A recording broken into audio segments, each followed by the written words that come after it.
दोस्तों वापस स्वागत है आपका। समग्र बैच में हम लोग पढ़ाई कर रहे हैं एंशिएंट इंडिया की और वापस स्वागत है आपका। आइए बात करते हैं chapter 14। This is the age of the Mauryas. तो फाइनली हम लोग मौर्यन एम्पायर में एंटर कर रहे हैं, right. And before we start this chapter एक मैं छोटी सी बात आपको जो है बता दूं कि अभी 2023 का जो जीएस पेपर था 2023, राइट, जीएस का जीएस पेपर 1, राइट, उसमें 2 सवाल एंशिएंट इंडिया के आए थे। एंशिएंट इंडिया एक है, पूछा है सवाल कि जो है ज्योग्राफी का इंपैक्ट, जो ज्योग्राफिकल फैक्टर्स हैं, राइट, ज्योग्राफिकल फैक्टर्स, उसका इंपैक्ट अगर हम देखें डेवलपमेंट इन एंशिएंट इंडिया,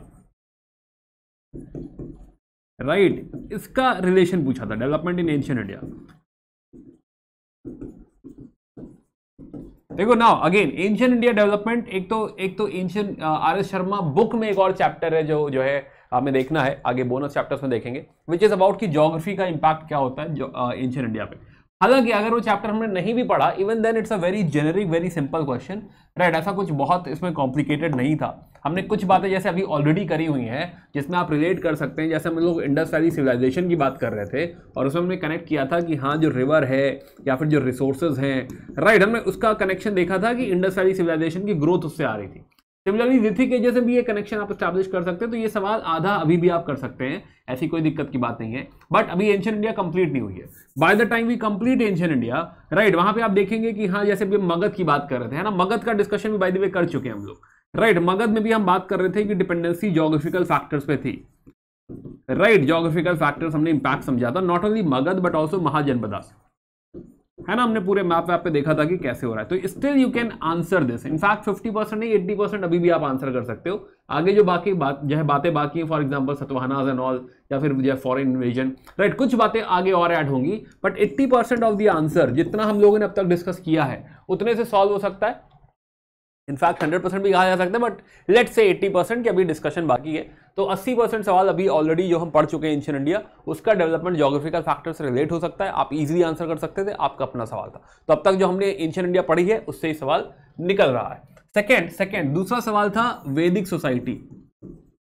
वैदिक सोसाइटी और रिलीजन पूछा था, क्या हम लोगों ने पढ़ा ये भी आपका अपना सवाल था। आप इजीली पूरा का पूरा सवाल टैकल कर सकते थे। हमने सफिशिएंट डिस्कशन कर रखा है with respect to religion, with respect to varna system, with respect to women, all these. In fact जो है, इनफैक्ट चाहे वो ट्राइबल सोसाइटी है वो आप बात करना चाहें इसमें, या फिर पेस्टोरल सोसाइटी है, आप ऐसा लिखना चाहें, जो भी आप इसमें ऐड करना चाहें वैदिक सोसाइटी और रिलीजन में, राइट, नेचुरलिस्टिक पॉलिथिज्म एटसेट्रा, ये पूरा डिस्कशन डिटेल में हम लोग कर चुके थे। ये भी सवाल आपका अपना था, राइट। तो जो हमने अब तक पढ़ लिया है उसी में से ऑलमोस्ट हमारा ये दोनों सवाल जो है एंशिएंट इंडिया का हो रहा था।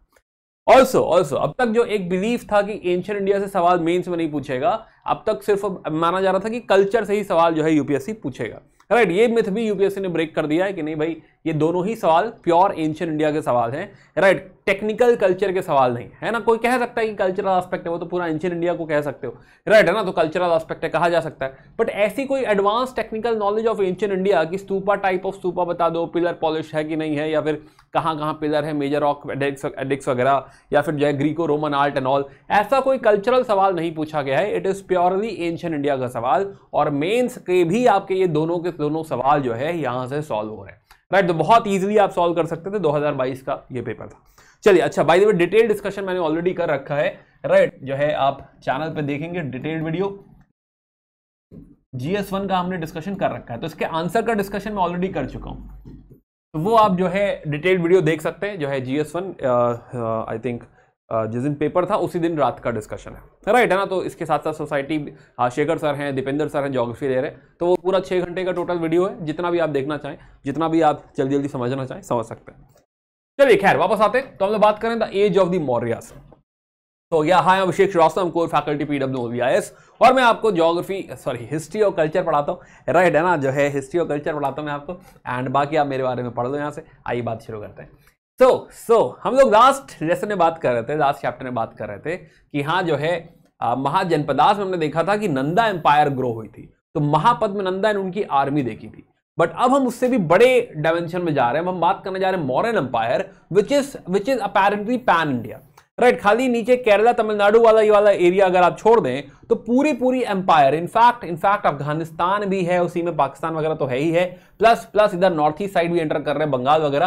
तो ये पूरा का पूरा पार्ट जो है एक बड़ी एम्पायर, पहली बार एक पैन इंडिया, पूरी इंडिया की एम्पायर हमें क्रिएट होती हुई दिखाई दे रही है, which is Mauryan empire, right है ना। तो ये बड़ा कुछ बहुत बड़ा हो गया।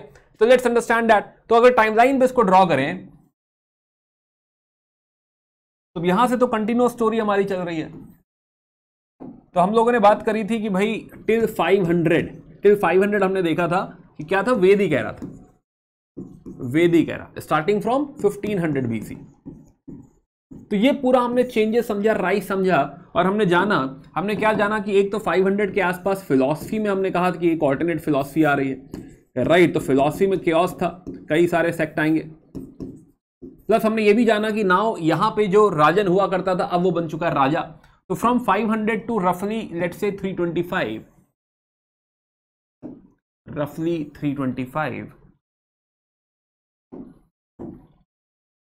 हमने बात करी कि अब स्टेट्स क्रिएट हो रहे हैं, महाजनपदास क्रिएट हो रहे हैं, करेक्ट, महाजनपदास। और ये पूरा अर्बन फेनोमेना हमने समझा कि हाँ किस तरीके के स्टेट्स क्रिएट हो रहे हैं, जिसमें हमने शुरू करा था हरियनका डायनेस्टी, स्पेशली महाजनपदास। हमने बात करी कि राइज ऑफ मगध भी हो रहा है, स्टार्टिंग फ्रॉम हरियनका, और लास्ट में हम बात कर रहे थे नंदा डायनेस्टी, नंदास की, राइट। यहीं पे पैरेलल हमने ये भी समझा था कि अगर इंडिया में ऐसा हो रहा है, इंडिया में राइज ऑफ मगध हो रहा है, तो वहीं पे राइज ऑफ अकैमिनिड की भी हमने बात करी थी, अकैमिनिड। और फिर हमने इसी में ऐड कर लिया था अलेक्जेंडर का आना, राइट, अलेक्जेंडर। 325 के आसपास अलेक्जेंडर भी आएगा पर वापस चला जाएगा, राइट है ना। तो ये कहानी हम लोगों ने ऑलरेडी देखी हुई है। Now in the end around 325 BC we have a king in Nandas जिनका नाम है धनानंदा, और यहां से कहानी शुरू होती है। तो धनानंदा नाउ आखिरी राजा है धनानंदा, नंदा डायनेस्टी के। हमें पता है कि नंदास की आर्मी भी बहुत बड़ी है, बहुत बड़ी एम्पायर इन लोगों ने क्रिएट कर दी है, राइट। यहां से हम लोग शुरू करेंगे, अभी कहानी समझते हैं, बट यहां से हम लोग शुरू करेंगे मौर्यन एम्पायर,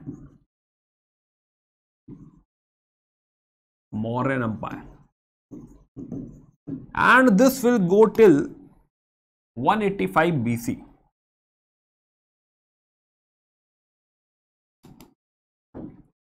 185 BCE, राइट। तो 325 से 100 जो है 185, तो ये आप कह लीजिए कि हाँ जो है 150 साल रफली, राइट, 150 साल या 140 साल की टोटल हमें एम्पायर हमको देखने को मिल रही है, राइट है ना। 185 187 जो है BC, रफली 185 जो है रख देते हैं दिमाग में, या फिर आप इसे रफली 200 पे भी रखना चाहें तो ठीक है, अभी समझने के लिए इतना बहुत है, राइट, जैसे भी आप बनाना चाहें।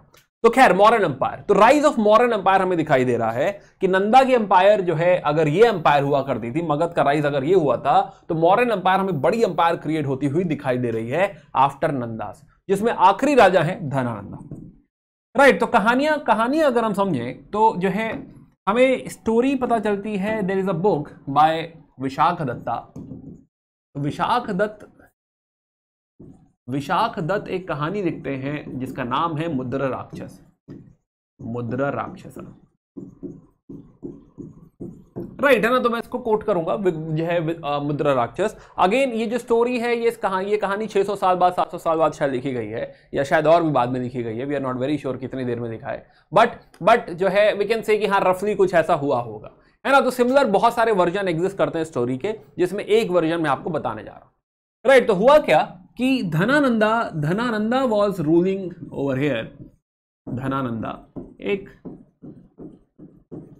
धनानंदा जो है रूल कर रहे थे यहाँ पे, right. Overall Dhanananda is known as थोड़ा सा जो है अय्याश राजा, है ना। ऐसा कहा जाता है कि हाँ लग्जरी साइड जो है थोड़ा ज्यादा गिवन है वो, राइट है ना। जो है अल्कोहल एंड डांस, इन सब चीजों में ज्यादा उनका समय व्यतीत हो रहा है। तो एडमिनिस्ट्रेशन वाइज क्या वो बहुत अच्छा कर रहे हैं?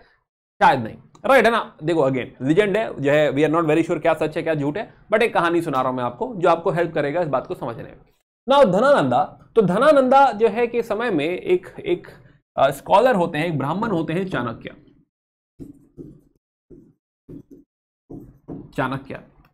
ने ही अर्थशास्त्र लिखी है, राइट है ना। ये अर्थशास्त्र का जो इनिशियल कंपाइलेशन है वो चाणक्य है, राइट। चाणक्य, इन्हीं को कौटिल्य के नाम से भी जाना जाता है, कौटिल्य। तो फिलहाल तो चाणक्य या कौटिल्य इनका आमना सामना होता है। चाणक्य जाते हैं धनानंदा के कोर्ट में, राइट। अब यहाँ पे as per this version he wanted to get appointed, right, है ना, कि वो चाहते थे कि जो एडवाइजर रोल है, जो किंग को एडवाइस करते हैं with respect to polity and all, वो चाहते थे कि वो एडवाइजर रोल जो है उनको दिया जाए। उसके लिए उन्होंने कहा कि हाँ, जो भी आप जो है टेस्ट देना चाहें, है ना, आंसर राइटिंग करवाना चाहें, एमसीक्यू भरवाना चाहें, करवा लीजिए, but I am the person who has, you can say, full knowledge of Vedas, full knowledge of administration, है ना, जो भी पॉलिटिकल अंडरस्टैंडिंग होनी चाहिए थी, I am that person and I deserve to be जो है द सेड स्कॉलर, राइट, है ना, कि मुझे यहाँ पे आपके राज्यपाठ में आपको हेल्प करना है और मुझे अपॉइंट होना है जो है यहाँ पे इस पोजीशन पे। अब यहाँ पे धनानंदा जो है, again not only Dhanananda but other princes as well, यहाँ पे देखते हैं कि चाणक्य थोड़ा सा देखने में सुंदर नहीं है ना, जो है थोड़ा क्रूप माना जाते हैं जो है चाणक्य, कि हाँ काले रंग के कहा जा रहा है कि जो लुक है वो थोड़ा मंकी की तरह है। Again there are multiple version जो कहते हैं कि उनका एक दांत था जो टूट गया था, प्लस उनका जो पैर था वो थोड़ा सा जो है क्रूप है। So overall he is not very pleasing, है ना, कि देख के बहुत अच्छा नहीं लग रहा। एंड धनानंदा यहाँ पे उनको इंसल्ट कर देते हैं, राइट। इनफैक्ट ये भी कहते हैं कि हाँ, उनकी जो चोटी है उसको पकड़ के लेके जाओ और जो है राज्य के बाहर कर दो। तो चाणक्य बहुत बुरा मान जाते हैं, राइट, है ना, कि I am such a learned person, right, इतना पढ़ लिख के मैं आया हूं और मैं चाहता था कि आपके एडमिनिस्ट्रेशन में एडवाइजर बनूं मैं, और आप मेरे साथ ऐसा कर रहे हैं। तो जिस चोटी को आप पकड़ के जो है कह रहे हैं, तो कहते हैं चोटी वोटी खोल दी उन्होंने, और उन्होंने फिर जो है कमंडल हाथ में ले लिया, पानी हाथ में ले लिया और कहा कि हाँ, मैं शपथ खाता हूं कि जब तक जो है आपके राज्य को सर्वनाश नहीं कर दूंगा, जब तक ये राज्य खत्म नहीं कर दूंगा, तब तक मैं इस चोटी को नहीं बांधूंगा, राइट। एंड देन जो है he started his conquest, right. Again एक स्टोरी और मिक्स कर रहा हूं, बट एनीवे, तो यहाँ पे उन्हें दो लोग मिलते हैं, या चलो छोड़ो। तो फिलहाल जो है उनकी मुलाकात होती है इसके बाद चंद्रगुप्त मौर्य से। चंद्रगुप्त मौर्य, है ना, क्योंकि बहुत सारे लेजेंड है, तो हमारे यूपीएससी के लिए स्टोरीज बहुत इंपॉर्टेंट नहीं है, but just trying to understand कि क्या हो रहा है। तो चंद्रगुप्त मौर्य, चंद्रगुप्त मौर्य जो है, we are not very sure कि उनका ओरिजिन क्या है, राइट, है ना, कि कौन सी फैमिली को बिलोंग करते हैं, या रॉयल फैमिली को बिलोंग करते हैं कि नहीं करते। अब इसमें भी मल्टीपल स्टोरीज हैं। कुछ स्टोरीज कहते हैं कि हाँ, एक मूरा करके जो है कास्ट है, राइट, है ना, कहते हैं कि शूद्र मदर थी, और एक कहते हैं कि हाँ, एक संघ है गोरखपुर में, संघ, शायद वो वहां को बिलोंग करते हैं, शायद उसके पार्ट थे। Anyway we are not very sure, काफी ऑब्सक्योर है उनका ओरिजिन क्या है। बट चंद्रगुप्त मौर्य जब चाणक्य से मिलते हैं तो कहते हैं कि हाँ, जो है आई एम इंटरेस्टेड, मैं आपकी हेल्प करना चाहता हूं, और मैं राजा बनना चाहता हूं, धनानंदा को हराना चाहता हूं। तो यहाँ पे चाणक्य अगेन जो है इनिशियली देखते हैं कि हाँ, बच्चा टैलेंटेड है, लड़का टैलेंटेड है, और जो है अगर हम दोनों लोग मिल जाएंगे तो definitely we can do something. And then इसमें काफी टाइम लगा, तो उन्होंने जो है शुरू करा। तो धीरे धीरे पहले कहते हैं कि जो पेरिफेरी वाला पार्ट है, पेरिफेरी पार्ट धीरे धीरे हराया, and finally they have attacked Patna, Pataliputra, और यहां से शुरू हुई मौर्यन एम्पायर। दिस इज रफली 321, राइट, रफली 325 से शायद कहानी शुरू हुई है। 3-4 साल का ये स्ट्रगल है, और उसके बाद धनानंदा को जो है डीथ्रोन करा जाता है, और उनको हरा के नंदा अंपायर खत्म करके कहानी शुरू होती है चंद्रगुप्त मौर्य की, right. So this is how Chandragupta Maurya, तो we have started a story from Chandragupta Maurya, right, है ना। तो भाई ये कंटिन्यू करते हैं। तो चंद्रगुप्त मौर्य, राइट, तो he is the main founder, he is a person. तो चाणक्य के साथ मिलकर उन्होंने ऐसा किया है। तो शायद शूद्र वुमेन है मूरा, शायद जो है उनके जो है बेटे हैं ये, राइट, और शायद एक रूलिंग क्लैन है पिपलवाहना में, राइट, है ना, जो है शायद वहां को बिलोंग करते हैं। We are not very sure exactly जो है ओरिजिन कैसा है। फिर हमने समझा कि हाँ, चंद्रगुप्त मौर्य और चाणक्य ये कॉम्बिनेशन मिलेगा, और नंदास को ये लोग डीथ्रोन कर देंगे, राइट। अब ये स्टोरीज मल्टीपल स्टोरीज हैं। एक स्टोरी मैंने बात करी कि हाँ, मुद्रा राक्षस ऑफ विशाखदत्ता। एक और स्टोरी है हेमचंद्र जी की, और हेमचंद्र ने लिखी है परशिष्ट परवाना, वो जैन मोंक है, परशिष्ट परवान। फिर उसके अलावा और भी वर्जन है, बुद्धिस्ट वर्जन वगैरह भी जो है इसमें है कि हाँ, कैसे क्या हुआ, etcetera etcetera. But again this is how they have, और somehow like this they have established the empire, right. We don't have a written exact version की ऐसा ही हुआ था, राइट, है ना। तो इसीलिए इसमें क्या है कि हाँ, मल्टीपल इंटरप्रिटेशंस हैं, मल्टीपल प्लेस हैं, राइट, बहुत सारी कहानियां। तो फिलहाल रफली ऐसा हुआ था, वी कैन अंडरस्टैंड। तो नाउ तो चंद्रगुप्त मौर्य का राज यहां पे स्थापित हुआ। दूसरा, अब धीरे धीरे चंद्रगुप्त मौर्य एक्सपैंड कर रहे हैं। तो चंद्रगुप्त मौर्य जब एक्सपैंड कर रहे हैं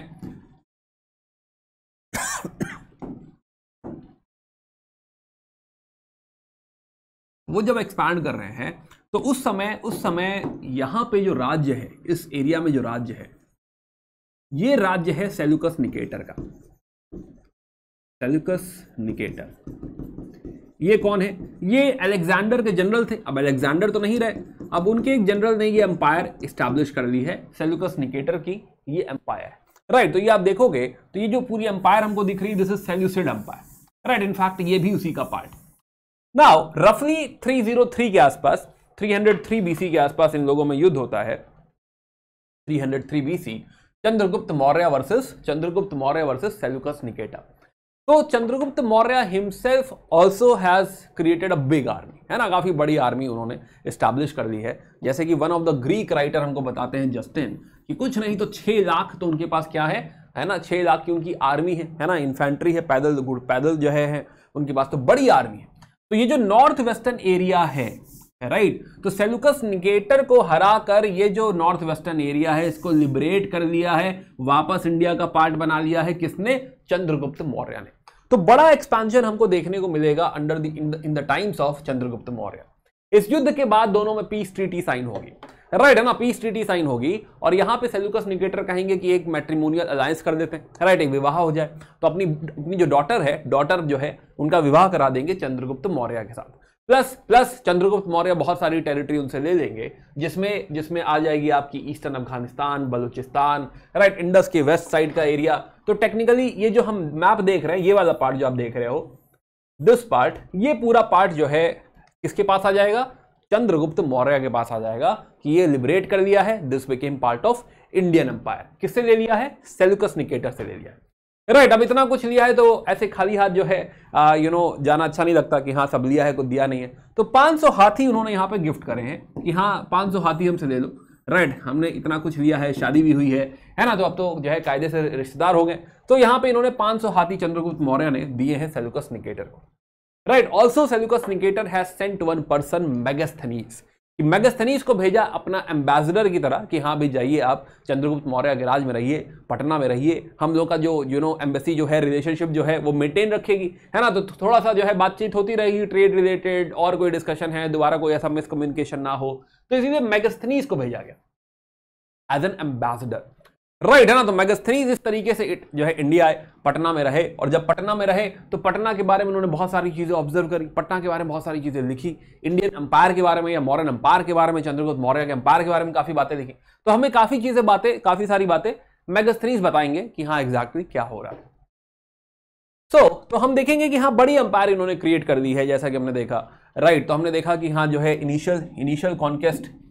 इनिशियल कॉन्केस्ट हमने समझा कि हाँ भाई इनिशियल कॉन्केस्ट तो था ही, but then he has also gone till south India. और प्लस हमने समझा कि हाँ इस साइड भी काफी डीप पेनिट्रेट कर रहे हैं, है ना। ऐसा हमें ये नहीं जानना कि हाँ कौन से ईयर में क्या समथिंग, बट ओवरऑल एक बड़ी एम्पायर जो है यहाँ पे क्रिएट कर ले गए, इंक्लूडिंग डेक्कन एरिया, राइट। तो साउथ साइड में भी, वेस्टर्न और नॉर्थ वेस्टर्न साइड में भी, उड़ीसा बंगाल में भी he has created a big empire, right. और मौर्यन एम्पायर अगर हम, जैसे हमने पहले भी कहा कि खाली केरला तमिलनाडु वाला थोड़ा पार्ट छोड़ दें, बाकी पूरी की पूरी एम्पायर जो है किसके पास आ जाएगी? जो है चंद्रगुप्त मौर्य के पास आ रही, या फिर मौर्यन एम्पायर हो गई।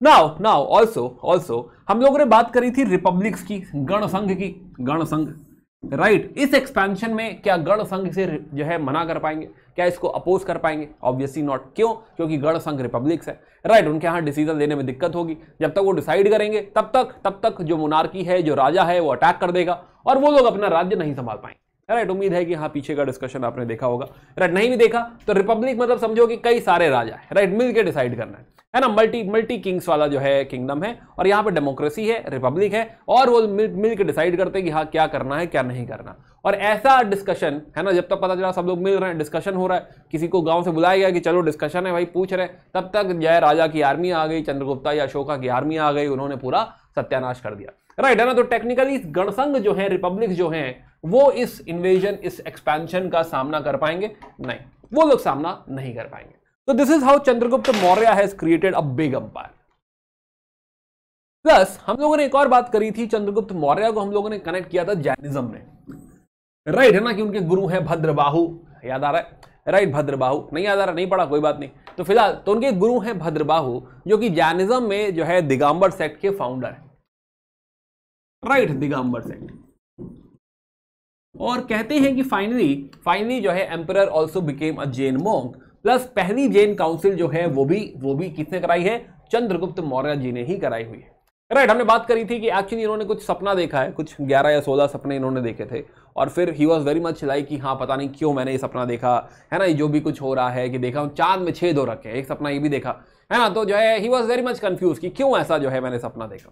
तो उन्होंने पूछा लोगों से क्या करूं, कौन बताएगा, इसका जवाब कौन देगा। तो लोगों ने उन्हें राय दी कि भद्रबाहु जी ही हैं जिनको इतना ज्ञान है, जो इतनी सारी चीजें समझते हैं, and definitely he can help you.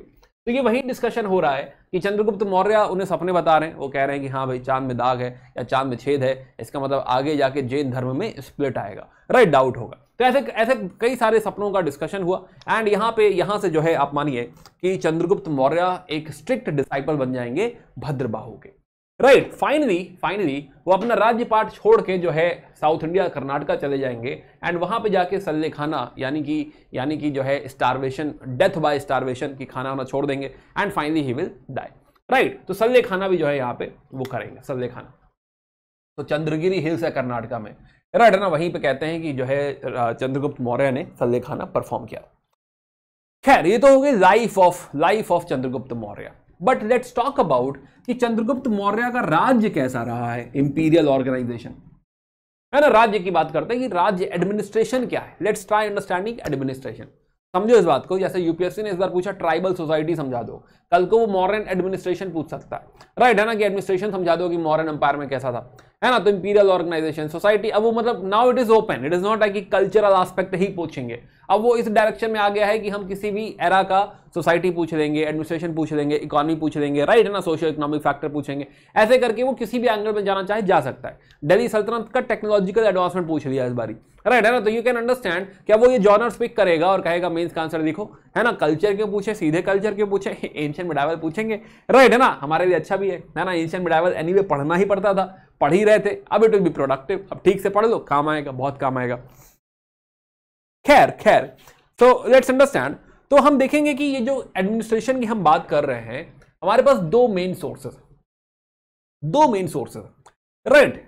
एक तो जब हम बात करते हैं जो है सोर्स, हमारे अगर बात करें तो एक सोर्स जो है वो है मेगास्थनीज। अभी हमने बात करी थी कि सेल्यूकस निकेटर के एम्बेसडर है, राइट। अब इन्होंने बहुत सारी बातें कही हैं, जो भी इनका कंपाइलेशन है वो तो नहीं बचा है, बट देयर आर रेफरेंसेस। बाकी के जो ग्रीक ऑथर्स हैं, राइटर्स हैं, उन्होंने रेफर किया है कि हाँ मेगास्थनीज ऐसा कहा करते थे, राइट, है ना, मेगास्थनीज ने ऐसा कहा है। हालांकि इन्होंने बहुत सारी बातें गलत कही हैं और इनको झूठा भी कहा जाता है, बहुत सारे राइटर्स ने ऐसा भी कहा कि एक नंबर का झूठ जो है लिखते हैं वो, बट स्टिल बहुत सारी बातें सही भी लिखी हैं, रेफरेंसेस हैं, हमें कुछ प्रूफ भी मिल जाता है इधर उधर से, तो हम कहते हैं हाँ ये वाली बात तो ठीक है। बहुत सारी बातें गलत है। फॉर एग्जाम्पल जो है ही हैज सेड कि पहाड़ों पर हमें कुछ ऐसे स्पीशीज मिलते हैं, ऐसे इंसान मिलते हैं जिनमें नीचे बॉडी घोड़े की है ना, पैर उनके अलग है, ऐसे करके भी बातें उन्होंने, लीजेंड से भी उन्होंने बहुत सारी बातें कही। तो रेफरेंसेस हमको बहुत सारे मिलते हैं, और इन्हीं रेफरेंसेस का जो कंपाइलेशन है टेक्निकली दैट इज इंडिका। तो हमारे लिए ये सोर्स है, बट ये बहुत ऐसा स्ट्रेट फॉरवर्ड सोर्स नहीं कि आंख बंद करके विश्वास कर लो। इसको हमें चेक करना पड़ेगा, जैसे कि हम चेक कर सकते हैं आर्कियोलॉजिकल एविडेंसेस से। तो खैर तो एक सोर्स डेफिनेटली क्या होगा हमारा, आर्कियोलॉजिकल एविडेंसेस, आर्कियोलॉजी, कि भाई खोद के देखेंगे सही में ऐसा है कि नहीं है। अगर ये कह रहे हैं कि हाँ यहाँ पैलेस था, तो खोद के देख लो, मिल जाएगा, राइट। तो आर्कियोलॉजिकल एविडेंसेस या सिमिलर चीजें जो है हम कंपेयर करेंगे कि हाँ इन्होंने जो कहा है ठीक है, राइट। तो ये तो सोर्स एनीवे रहता ही रहता है, ये लिखने की जरूरत नहीं है। But the third source is अर्थशास्त्र। नाउ अर्थशास्त्र, जैसा कि हमने पहले कहा कि ये कौटिल्य या चाणक्य ने लिखा है, बट इसका फाइनल वर्जन जो है वो 200-250 साल बाद आया, राइट, है ना। तो ये ऐसा नहीं है कि हाँ ये पूरी कहानी जो है ये कहानी मौर्यन एम्पायर की, ऐसा नहीं। ऐसा नहीं है कि हाँ ये पूरा पूरा मॉडर्न एम्पायर की हिस्ट्री लिख रहे हैं, बट बहुत सारी बातें करस्पॉन्ड करती है मॉडर्न एडमिनिस्ट्रेशन के बारे में, मॉडर्न एम्पायर के बारे में, जो कि हमें बताती है कि हाँ वहां पे ऐसा कुछ रहा होगा। तो बहुत सारी बातें यहां से, प्लस आर्कियोलॉजिकल एविडेंसेस, प्लस जो है कुछ बातें मान लेंगे। अब मेगास्थनीज जो कही है भाई, वो पटना में रह रहे हैं तो पटना को रोज देख रहे हैं वो, तो कम से कम पाटलिपुत्र के बारे में कुछ बताएंगे। हम चेक करेंगे, सही हो सकता है, हम चेक करेंगे, आप भी सही कह रहे हैं, हाँ ठीक है। तो अगर बातें मैच कर रही हैं तो फिर ठीक है, राइट है ना। तो ये 3 मेजर सोर्सेज हैं। इनफैक्ट आर्कियोलॉजिकल एविडेंसेस तो होता ही होता है। इनफैक्ट आप ऐसा कह सकते हैं 2 मेजर सोर्सेज हैं, एक मेगास्थनीज की इंडिका और दूसरा अर्थशास्त्र ऑफ कौटिल्य, राइट। ये 2 मेजर सोर्सेज हमको बताएंगे कि एडमिनिस्ट्रेशन एंड ऑल क्या है। स्पेशली जो हमारा नेक्स्ट चैप्टर है, इट इज मोर अबाउट अर्थशास्त्र, राइट। उसमें इकोनॉमी वगैरह की बात है, स्टेट कंट्रोल की बात है, राइट। समझेंगे उसमें क्या कह रहे हैं अर्थशास्त्र में। Now what we'll observe over here कि इन दिस सोर्स, तो एक तो हमने बात करी कि भाई जो है मेगास्थनीज की किताब है, राइट। दूसरा हमने बात करी कि अर्थशास्त्र है, जो कि हमको बताएगी कि किस तरह का एडमिनिस्ट्रेशन। नाउ एडमिनिस्ट्रेशन थोड़ा समझते हैं कि कैसा एडमिनिस्ट्रेशन हमको दिखाई दे रहा है। Now it's a very strong you can say जो है एम्पायर। तो हमको दिखाई देगा कि जो राजा है वो ऑटोक्रेटिक है। मतलब कि चंद्रगुप्त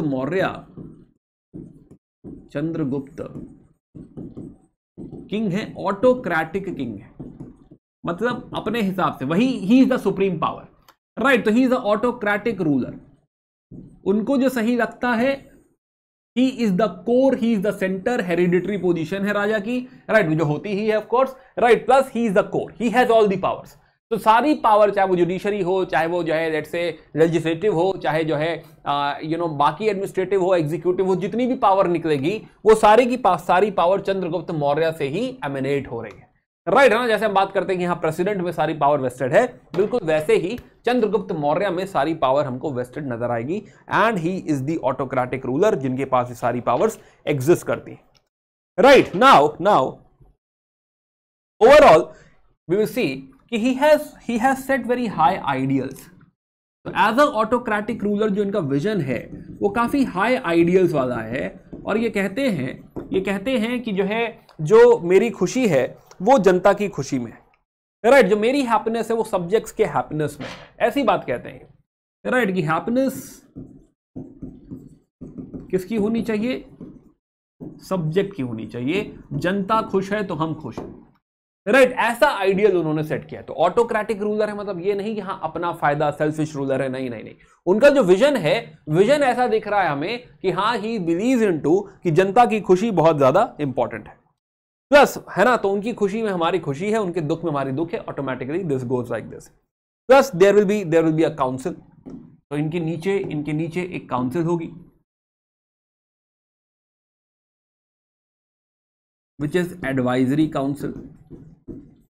अब ये क्या है? मंत्री लोग हैं, राइट है ना, कि मिनिस्टर्स हैं, उसको बताएंगे कि हाँ ये करना चाहिए, नहीं करना चाहिए, मंत्री हैं, राइट। तो एडवाइजरी काउंसिल्स है जो उनको एडवाइस करेगी, बताएगी कि क्या करना है क्या नहीं करना। डू वी नो कि हाँ ये एडवाइस मैंडेटरी है? हाँ भाई मैंडेटरी कैसे हो सकती है, राइट है ना। कोई डेमोक्रेसी थोड़े है कि हाँ भाई मैंडेटरी है, नहीं तो सरकार गिरा देंगे। ऑटोक्रेटिक रूलर है तो मोर और less we are very very sure, है ना, ऑलमोस्ट श्योर कि हाँ भाई मैंडेटरी एडवाइस नहीं होती, है ना। कहना मुश्किल, ऐसा यह श्योर शॉट नहीं है, बट हाँ ऑलमोस्ट 99% वी आर श्योर कि कोई मैंडेटरी एडवाइस नहीं हो सकती। ही is a autocratic ruler and जो है ये जो करेंगे वो अपने हिसाब से करेंगे, बात सुनेंगे, लेकिन अकॉर्डिंगली जो उन्हें सही लगेगा वो करेंगे, राइट। यहीं से हम देखेंगे कि हाँ बहुत सारे ऑफिसर्स क्रिएट हो रहे हैं, राइट। बहुत सारे ऑफिसर्स अपॉइंट होंगे। इनफैक्ट इनके नीचे कुछ 2 दर्जन डिपार्टमेंट्स हैं, राइट है ना। तो आप ये मान के चलिए कि हाँ 24 प्लस डिपार्टमेंट्स हैं,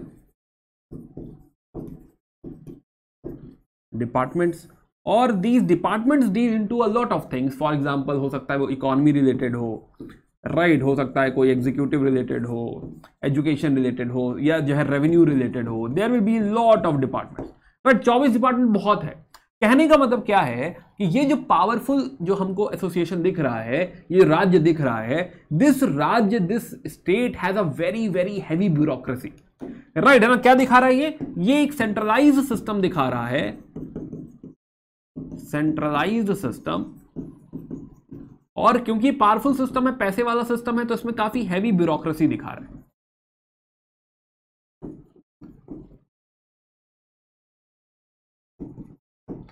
राइट कि अब देखो पैसा होगा, इतनी बड़ी एम्पायर जो क्रिएट हुई, हमने देखा पूरा पूरा इंडिया इनके पास है, तो अच्छा खासा पैसा है यहाँ पे, और ये तभी रन हो सकता है जब एक बड़ा सिस्टम हो भाई, है ना, मिनिस्टर हायर हो तो पैसा है तो लोग हायर हो सकते हैं, तो इसीलिए बहुत सारे एडवाइजरी काउंसिल हायर कर रहे हैं, इसीलिए बहुत सारे दर्जनों डिपार्टमेंट बनाए जा रहे हैं, ताकि हर चीज के ऊपर कोई कोई क्या हो, अध्यक्ष हो, राइट, कोई ऐसा जो है अध्यक्ष हो जो इन सारे डिपार्टमेंट्स को लीड करे, मतलब हर डिपार्टमेंट का एक अध्यक्ष। तो उससे क्या होगा, बेस्ट जो है रिजल्ट आने वाला है ना। हो सकता है कोई माइनिंग का एक अध्यक्ष हो, है ना, हो सकता है लोहे का एक अध्यक्ष हो सकता है जो टेक्सटाइल रिलेटेड एक अध्यक्ष हो।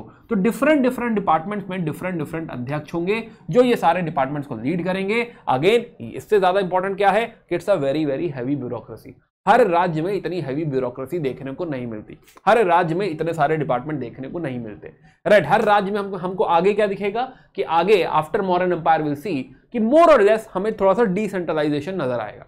बट यहां पे हमको क्या नजर आता है, यहां पे हमको पावर का सेंट्रलाइजेशन नजर आ रहा है। हमको नजर आ रहा है कि सारी की सारी, ये पूरी इंडिया भले एक राज्य है बट सारी की सारी पावर पटना में, पाटलिपुत्र में।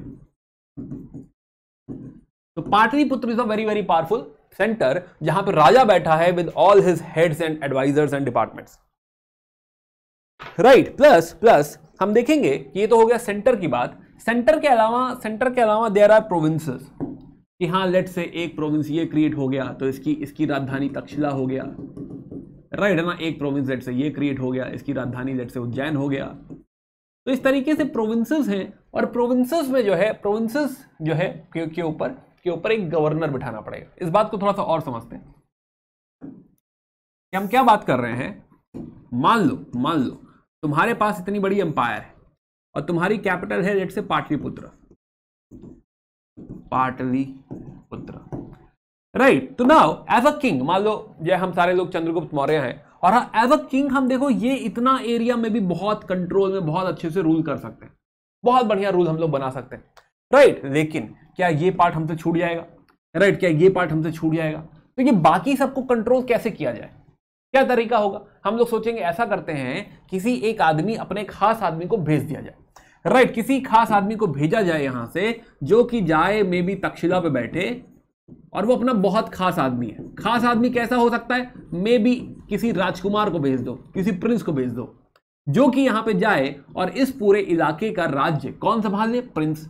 अब क्योंकि वो अपना आदमी है, राइट, है ना, मे बी अशोक को भेजा गया बाद में, तो क्योंकि वो अपना आदमी है, राजा का ही बेटा है, तो क्या वो लॉयल रहेगा? यस। क्या वो राजा के हिसाब से रूल करेगा? यस। क्या वो आगे इंडिपेंडेंट तो नहीं हो जाएगा? नहीं। क्या वो ऐसा तो नहीं करेगा, रिवोल्ट कर देंगे, राजा के ऊपर अटैक करने लगेंगे? नहीं, क्योंकि अपना ही बेटा है, राइट। तो क्या होगी? सिक्योरिटी रहेगी, राज्य अपने कंट्रोल में ही रहेगा। तो प्रिंसेस को भेजा जाएगा, या तो प्रिंसेस या कोई बहुत भरोसे वाला आदमी है, राइट। ऐसे किसी को एज अ गवर्नर बना के, एज अ वाइसरॉय बना के, जो है एज अ वाइसरॉय या फिर गवर्नर जो कहना चाहो, उसको बना के भेजा जाएगा, ताकि एरिया अपने ही कंट्रोल में, राइट। सिमिलरली जो है इस तरह का प्रोविंस एक हो सकता है यहां क्रिएट किया जाए, हो सकता है एक प्रोविंस यहां क्रिएट किया जाए, राइट। एक सेंटर हो सकता है यहां, एक सेंटर यहां। बड़े बड़े जो है मेजर यू कैन से जो है सेंटर्स होंगे, शहर होंगे, वो क्या बन जाएंगे? प्रोविंशियल कैपिटल्स बन जाएंगे,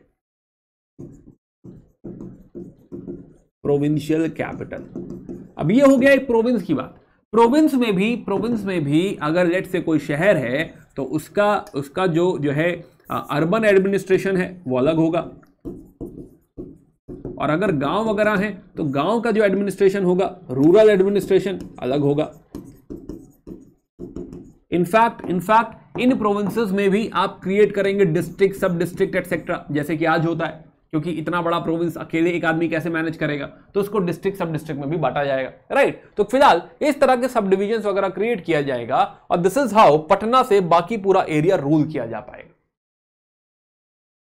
आई होप ये बात आप समझ पा रहे होंगे, राइट। तो जैसे इंपॉर्टेंट सेंटर्स अगर हम देखें, इंपॉर्टेंट शहर अगर हम देखें, तो जैसे हमने उज्जैन, तक्षशिला, पाटलिपुत्र ऑलरेडी बात करी। एक और शहर अगर हम जाने तो जैसे कौशाम्बी भी फेमस है। कौशाम्बी क्या पहचानते हैं हम लोग? कितने लोग कौशाम्बी पहचान पाए? कहां सुना था कौशाम्बी, राइट। तो कौशाम्बी फेमस है। नाउ तो हमने समझा कि हाँ ये ओवरऑल इस तरीके का जो है एक स्ट्रॉन्ग सेंटर है, राइट। हमने स्ट्रॉन्ग सेंटर की बात करी, काउंसिल वगैरह की बात करी, और हमने समझा कि हाँ भाई जो है बहुत सारे डिपार्टमेंट है, एक हैवी ब्यूरोक्रेसी हमको देखने को मिली।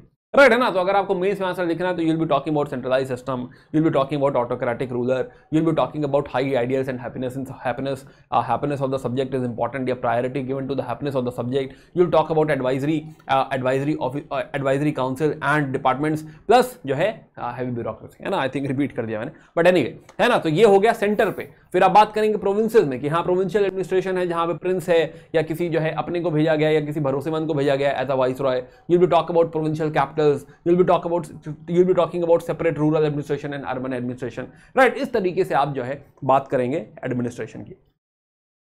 खैर अनदर थिंग जो हमें यहां पे दिखाई देगी कि यहां पे मेगास्थनीज बात करते हैं पटना की, राइट। तो प्रोविंसेस की हमने बात करी, की सिटीज की बात करी। तो नाउ जैसे पटना हम देखें, पटना, ओके पटना।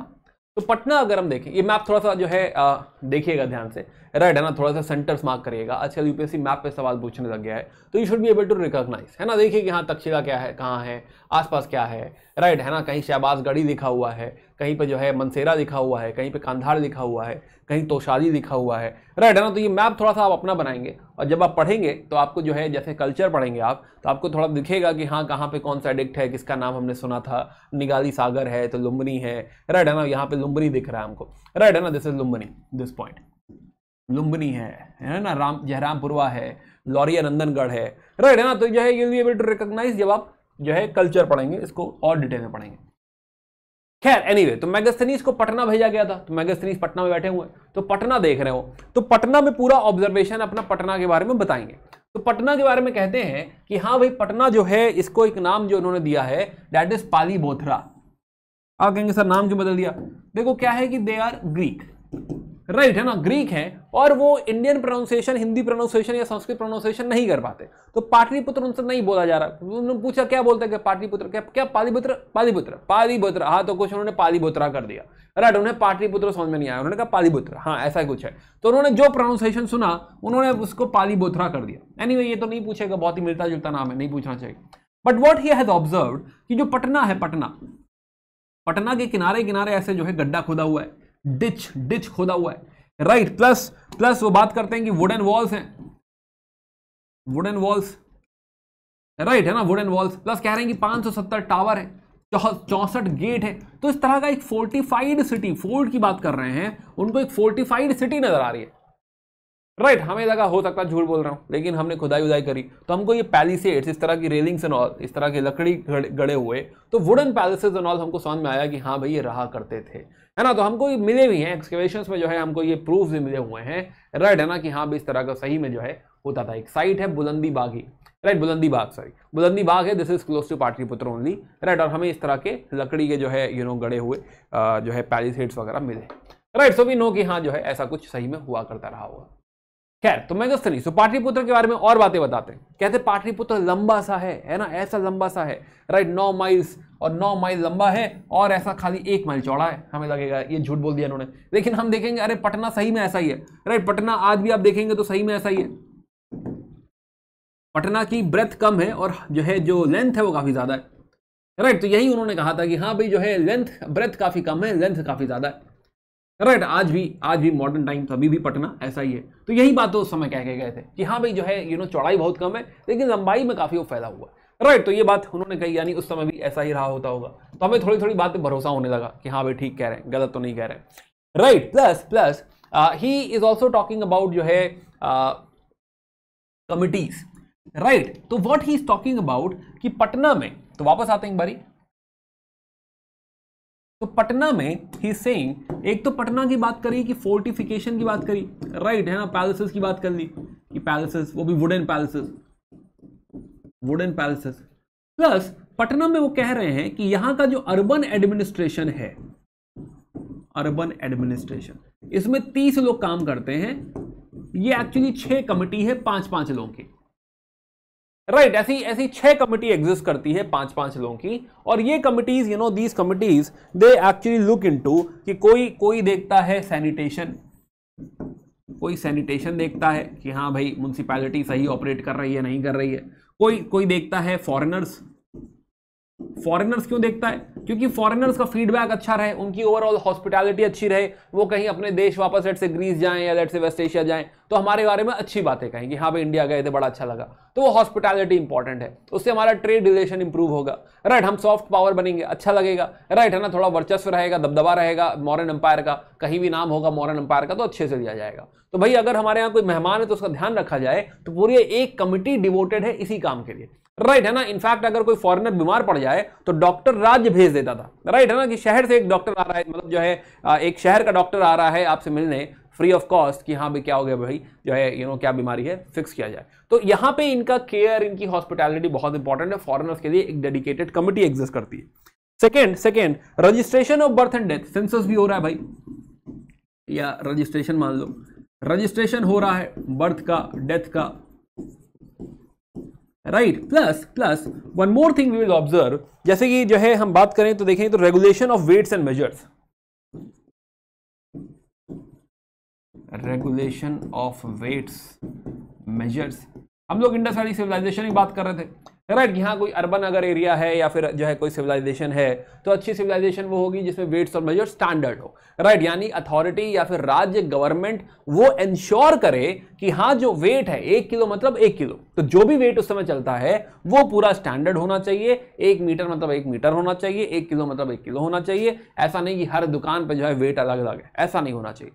तो वेट्स और मेजर्स को देखा जा रहा है। प्लस देयर आर कमिटीज जो कि इंडस्ट्रियल आउटपुट पे देख रही हैं, इंडस्ट्रीज को देख रही हैं कि हाँ ऐसा तो नहीं कि हाँ जो है जो सामान यूज कर रहे हैं कुछ मैन्युफैक्चरिंग में वो खराब सामान यूज कर रहे हैं, कोई घटिया जो है सामान बचा दो, बना दो और फिर मार्केट में डाल दो, टूट जाए, जैसे कि ISI होता है ना, कि हाँ हेलमेट के ऊपर ISI लिखा है तो मतलब ये स्टैंडर्ड हेलमेट है, टूटेगा नहीं, कोई बात नहीं, खरीदा जा सकता है। तो ISI मार्क इज लाइक कि राज्य का एक मोहर है कि हाँ भाई इसकी क्वालिटी अच्छी है।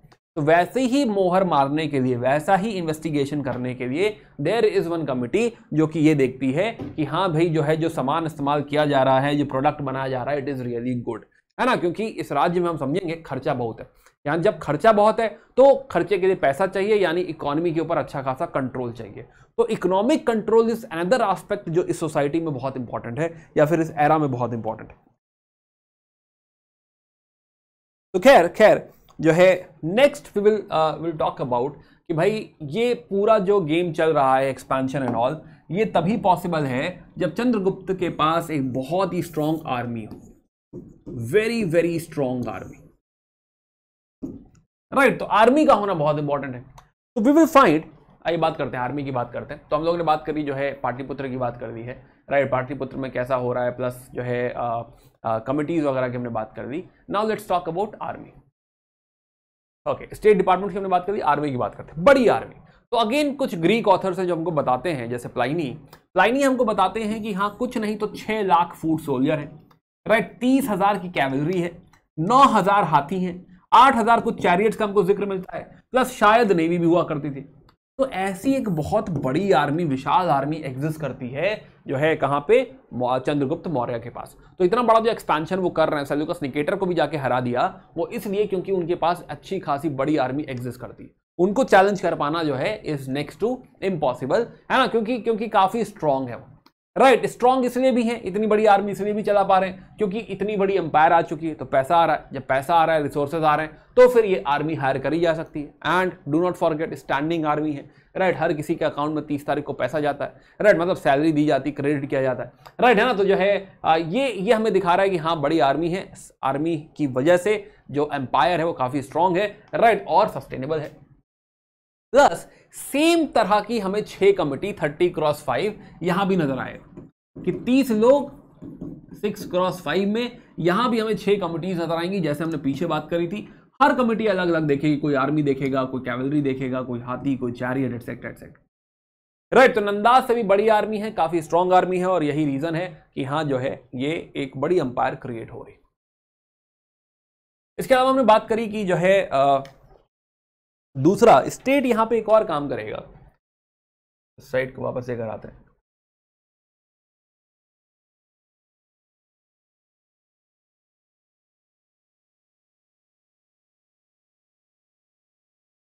क्या तो हमने आर्मी की बात करी कि आर्मी में भी हम समझें कि हाँ एक तो ह्यूज आर्मी है, ह्यूज है, प्लस 30 क्रॉस 5 लिख लो, बाकी बातें याद आ जाएंगी, right. Another thing is revenue, पैसा कहां से आएगा, राइट, रेवेन्यू।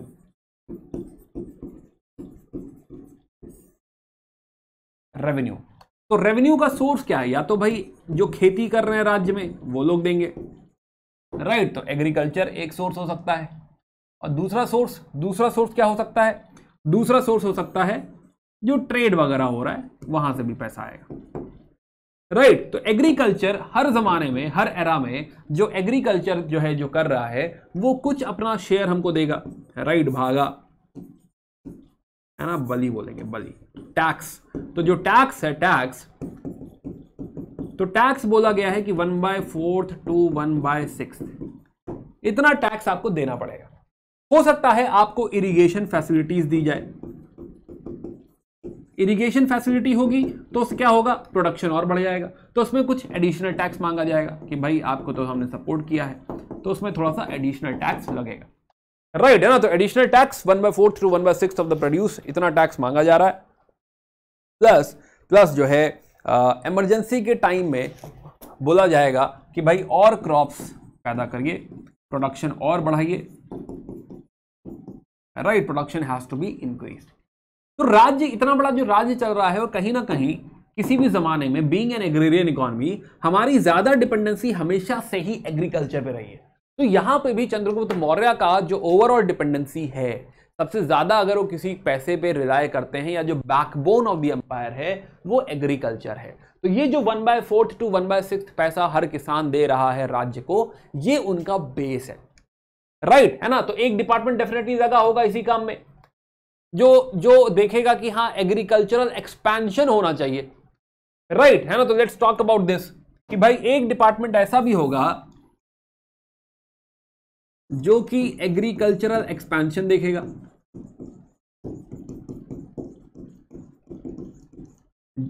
जैसे कि मान लो कोई प्लॉट है, राइट, इस पे खेती नहीं हो रही है, हो सकता है जंगल हो, तो ऐसे प्लॉट पे कहेंगे कि या तो हम स्लेव जो है हमारे पास, स्लेव, उनको हायर करके इस पे खेती करा लें, या फिर एग्रीकल्चरल लेबर से करा जाए और इसमें खेती करा लें। तो राज्य जो है वो सारी जद्दोजहद करेगा, सारी कोशिश करेगा कि कैसे हम इस एग्रीकल्चर को और एक्सपैंड कर सकते हैं, कैसे प्रोडक्शन और बढ़ा सकते हैं, कैसे टैक्स और पा सकते हैं, राइट। हो सकता है किसानों को इंसेंटिवाइज करे, राइट, पीजेंट्स को इंसेंटिवाइज करे कि भाई ये खाली प्लॉट पड़ा है, उधर जाओ खेती करो, ऐसा भी बोल सकता है वो, है ना, कि हाँ भाई आप मैक्सिमाइज करिए और खेती कर लीजिए और जमीन ले लीजिए, बट करिए, खेती करिए, प्रोडक्शन बढ़ेगा, टैक्स बढ़ेगा। This is one thing. Another thing they will try to do कि हाँ भाई जो है एक्सपेंशन, इरिगेशन, तो इरिगेशन फैसिलिटीज अभी हमने बात करी, तो इरिगेशन फैसिलिटीज क्रिएट करेंगे, कनाल्स वगैरह क्रिएट करेंगे, ताकि उससे क्या हो सके, इरिगेशन हो तो प्रोडक्टिविटी बढ़े, एग्रीकल्चर का प्रोडक्शन बढ़े, right. And this also includes, because of this, ये इसको बात यही समझते हैं, बिकॉज ऑफ दिस समझो कि हो सकता है यहां पे जंगल रहा हो, राइट, है ना। तो जब एग्रीकल्चरल एक्सपेंशन होगा तो इस जंगल को काटा जाएगा। एंड हो सकता है यहां पे कोई ट्राइब रहती हो, ट्राइब्स, तो ये कह तो मैं यहां पे रहा हूं, बट ये आगे के लिए भी ट्रू है कि जैसे जैसे राज्य और आगे बढ़ेंगे वैसे वैसे इस एग्रीकल्चरल एक्सपेंशन के साथ साथ एक और प्रोसेस होगा, ट्राइबल एसिमिलेशन, ट्राइबल एसिमिलेशन। ना जो ट्राइबल एसिमिलेशन है, इनको राज्य की आदत नहीं है, राइट, उनको ऐसा कुछ शेयर देने की आदत नहीं कि 1/4 to 1/6 आपको दे देंगे।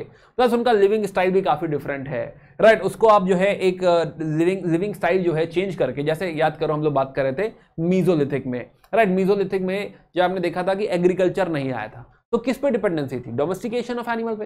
तो यहाँ पे डिपेंडेंसी हो सकता है डोमेस्टिकेशन ऑफ एनिमल पे हो ट्राइब की, या फिर हंटिंग पे हो, या फिर फूड गैदरिंग पे हो, या शिफ्टिंग कल्टीवेशन करते हो। तो फिलहाल they were dependent on this forest, right. लेकिन अब फॉरेस्ट नहीं रहा, तो टेक्निकली ये जो जनता है, ट्राइब्स हैं, इनको भी तो सोसाइटी में एसिमिलेट करना होगा ना। तो ये भी एक बड़ा चैलेंज है, बड़ा फैक्टर है। अब इसको थोड़ा आगे एड्रेस करेंगे, बट राज्य की पूरी जिम्मेदारी बनती है, राज्य कुछ ना कुछ इस तरीके से सॉल्व करेगा, ये भी राज्य की ही जिम्मेदारी है, राज्य इसकी भी जिम्मेदारी लेगा। बट अभी आगे डिस्कस करते हैं 10 मिनट में। राइट। तो फिलहाल अभी हम क्या समझ रहे हैं कि हाँ रेवेन्यू मैक्सिमाइज करने की कोशिश करी जा रही है। रेवेन्यू मैक्सिमाइज होगा कि हाँ बली जो भी टैक्स कलेक्ट हो रहा है, प्लस अनदर एस्पेक्ट है एक्सपेंशन, कि एग्रीकल्चरल एक्सपेंशन करने के लिए भी स्टेट का डिपार्टमेंट लगा रहेगा कि कैसे खेती और हो सकती है, कैसे प्रोडक्शन और हो सकता है। राइट। ट्रेड में क्या होगा कि कोई सामान लाया ले जाया जा रहा है तो भाई रास्ते में टोल कलेक्ट किया जाए, कि जहां पे भी आप बाउंड्री क्रॉस करेंगे आपको पैसा देना पड़ेगा, टोल देना पड़ेगा। राइट। तो टोल आपको जो है एक और देना पड़ेगा विद रिस्पेक्ट टू कि आप कहीं बाउंड्री क्रॉस कर रहे हैं। प्लस स्टेट कहेगा कि कुछ चीजों के हमारे ऊपर हमारी मोनोपोली है, तो एक और एस्पेक्ट इसमें ऐड करें अगर, तो कहेगा हमारी कुछ चीजों में मोनोपोली है। फॉर एग्जांपल आयरन हमारा रहेगा। राइट है ना। लिकर, जैसे इंडियन गवर्नमेंट की भी कुछ चीजों में मोनोपोली है कि हम ही कर सकते हैं। बताना है कमेंट में कौन कौन सी चीजें हैं वो, है ना। पहले 8 हुआ करती थी, 1991 में जो है ज्यादा हुआ करती थी, फिर अभी रिसेंटली आते आते बहुत कम रह गया। राइट। आपको बताना है किस में बचा है ना, शायद 2 ही रह गए, है ना। तो बताना है कि हाँ किस में मोनोपोली हमारी रह गई। तो फिलहाल यहाँ पे स्टेट की मोनोपोली है, आयरन में है, लिकर में है, राइट है ना, जो है माइनिंग में है, माइनिंग स्टेट की मोनोपोली है, मतलब माइनिंग स्टेट ही करवाएगा। राइट है ना। लिकर में है, आर्म्स में है, तो ये सारी चीजें स्टेट ही करेगा। और जब स्टेट करेगा यानी स्टेट का डिपार्टमेंट है, मतलब ध्यान से समझो इस बात को, मतलब वी आर टॉकिंग अबाउट कि there is something like PSU, public sector unit जैसा हमको कुछ दिख रहा है।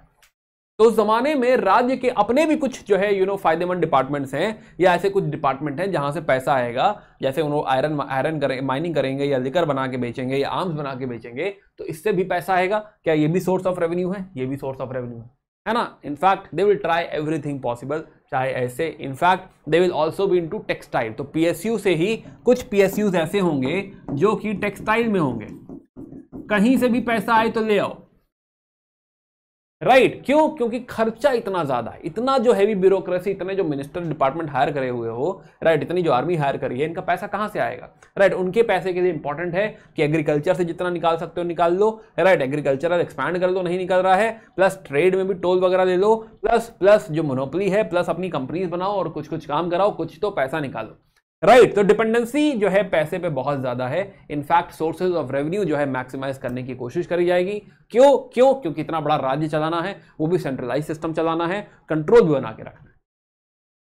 Right. So this is the administration under Chandragupta Maurya. यही एडमिनिस्ट्रेशन जो है मोर और लेस अशोका के अंडर कैरी फॉरवर्ड होगा। राइट है ना। मोर और लेस यही एडमिनिस्ट्रेशन है, यही सारी बातें हैं। राइट है ना, कि हाँ जो है जो इनके राज्य में हो रहा है, चंद्रगुप्त मौर्य के राज्य में हो रहा है, वही बातें वहां पे होंगी। आप अगर आंसर लिखेंगे तो आप बात करेंगे चंद्रगुप्त मौर्य सेंटर की बात करेंगे, आप प्रोविंसेस की बात करेंगे, आप जो है आर्मी की बात करेंगे और रेवेन्यू की बात करेंगे, and your discussion is done. इतनी सारी बातें आपको एडमिनिस्ट्रेशन में अगर 4-5 पॉइंट आप जो है कवर कर लेंगे, प्लस ट्राइबल एसिमिलेशन की बात कर लीजिएगा, प्लस अभी एक टॉपिक आगे देखेंगे जो है हम बात करेंगे जब अशोक की, तो वहां पे भी थोड़ा ट्राइबल एसिमिलेशन की बात करेंगे और एक सोशल ऑर्डर की और बात करेंगे। राइट। तभी आपका डिस्कशन कंप्लीट हो जाएगा विद रिस्पेक्ट टू एडमिनिस्ट्रेशन। चलिए खैर, तो हमने बात करी जो है कहां कहां से पैसे आ रहे हैं, मोनोपोली वगैरह की हम बात कर रहे थे, and this is how this much money is being collected. Right. Now 273 somewhere, तो चंद्रगुप्त मौर्य के बाद उनके बेटे हैं Bindusara. Now Chandragupta Maurya roughly will rule till 298. तो स्टार्टिंग फ्रॉम, एक बार जल्दी से टाइमलाइन पे डाल देते हैं, लेट्स से रफली from 321, right, 321/325 324, right, till 298 Chandragupta Maurya का राज। और हमने कहानी समझी कि हाँ पहले धनानंदा हुआ करते थे, धनानंदा प्लस चाणक्य की बात करी हमने। एक इसमें थ्रेड डिस्कस किया which is Seleucus Nicator, and उन्हीं के एम्बेसडर हैं मेगास्थनीज।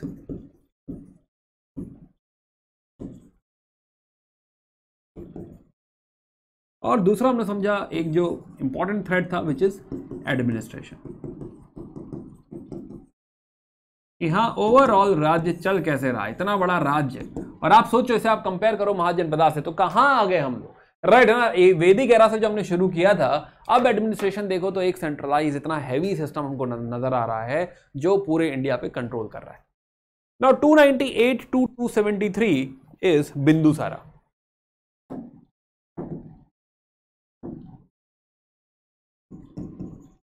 वी हैव, उन्हीं का बेटा है Bindusara. Bindusara is also a warrior. ये राज्य बचा के रखेंगे, कंसोलिडेट, एक्सपेंशन भी है, कंसोलिडेशन भी है, मतलब राज्य थोड़ा एक्सपैंड भी करेगा, प्लस जो राज्य है वो संभाल के रखेंगे भी, ऐसा नहीं कि कोई डिक्लाइन है। तो बढ़िया चल रहा है बिंदुसारा के टाइम में भी, राइट है ना। अमित्र घाता कहा जाता है उनको, अमित्र घाता बोले तो जो दुश्मनों को छोड़े ना, दुश्मनों को मार डाले, राइट। तो अमित्र घाता का टाइटल दिया गया है बिंदुसारा को। तो हालांकि we don't have a lot of discussion और basically lot of information about Bindusara, but yes he was there and overall stable kingdom है, सही किंगडम। नाउ 273 बीसी में डेथ होती है बिंदुसारा की, और यहां से राज्य चालू हो रहा है till 232। This is Ashoka, Ashok है ना। तो अशोक की एंट्री कराते हैं, राइट। तो 273 जो है अशोक की एंट्री हो रही है। आइए समझते हैं अशोक को। तो 273 to 232 BCE। तो जैसा कि मैंने कहा कि हाँ बिंदुसारा के वो बेटे हैं, तो कहते हैं कि 273 में जब बिंदुसारा की डेथ हुई तो वो चाहते थे कि उनका जो बड़ा बेटा है सुशिम वो राजा बने, लेकिन अशोक जो है, अशोक कहा जाता है कि बहुत ही क्रूअल हुआ करते थे अपने इनिशियल डेज में, राइट। एंड उन्होंने डिसाइड कर लिया कि मैं ही राजा बनूंगा। तो जब बिंदुसारा की तबीयत खराब हुई तो उस समय अशोका पोस्टेड थे शायद अवंती में, राइट है ना। जस्ट वाई शायद, क्योंकि दीज आर लेजेंड्स, बहुत सारी चीजें है, अलग अलग सोर्सेज में अलग अलग कहानियां, राइट है ना। तो फिलहाल तो अशोका को जब पता चला कि भाई पिताजी बीमार हैं, तो फटाफट जो है पहुंचे, वो पाटलिपुत्र पहुंचे। और जब फादर ने देखा कि अशोक आ गए, सुषम नहीं आया है, तो मतलब कि अब तो जो है युद्ध है, अब तो अशोक यहाँ पे टेक ओवर कर ही देंगे। एनीवे अगेन एक लेजेंड है कि टोटल 100 भाई थे, और अशोका ने जो है पहले राजगद्दी लेने से पहले, राज्य पे बैठने से पहले, थ्रोन लेने से पहले, राज्याभिषेक से पहले उन्होंने पहले अपने भाइयों को मारा, राइट। तो 100 भाई जो हैं पहले उनको मारा, 99 ब्रदर्स हैं, उनको कुछ मारा है यहाँ पे, राइट। कहते हैं कि शायद ये लेजेंड है, मिथिकल है, right. We are not very sure, जैसे भी हो, बट इनिशियली कहा जाता है कि he is very very cruel, right है ना। काफी जो है क्रूअल माने गए हैं अपने इनिशियल फेज में।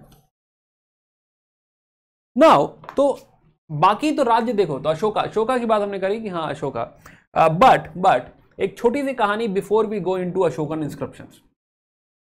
वापस आते हैं स्टोरी पे। तो हमने समझा कि अशोका ने राज्य तो ले लिया, बट कहते हैं कि वो 3-4 साल लगा, राइट है ना, कि रफली टिल 268 उन्होंने पहले भाइयों को मारा, और फिर यहाँ पे उनका कोरोनेशन हुआ है, राज्य जो है यहाँ पे उन्होंने राज्य अभिषेक करा, कहा कि अब मैं जो है राजा हूं, है ना। तो जो है एक बुक है अशोक वदाना। तो अशोक वदाना तिब्बतन बुक है, एंड इट टॉक्स अबाउट कि अशोका के पास भी अपना एक चैम्बर था, जैसे हिटलर का बोलते हैं ना हम लोग गैस चैम्बर, तो वैसे अशोका का भी चैम्बर था, जिसमें जो है वो अगर कोई मिनिस्टर है जो उनके हिसाब से ऑपरेट नहीं कर रहा, या फिर कोई दुश्मन है जिसको पकड़ के लाए हैं, तो उस चैम्बर में उसको ले जाके जो है उसकी पिटाई होती थी, है ना, जो है उसके साथ 3rd डिग्री टॉर्चर होता था, और अशोका बैठ के सीट पे देखते थे, है ना, विजुअलाइज करते थे, मतलब देखते थे कि हाँ जो है ना। तो कहते हैं कि सेडिस्ट बिहेवियर यहाँ पे अशोका का देखने को मिलता है। सेडिस्ट मतलब दूसरों के दुख में जिनको खुशी मिलती है, राइट है ना। तो जो है वह उस तरह का थोड़ा बिहेवियर हमें इनिशियली देखने को मिलता है। Again these books are written बहुत बाद में,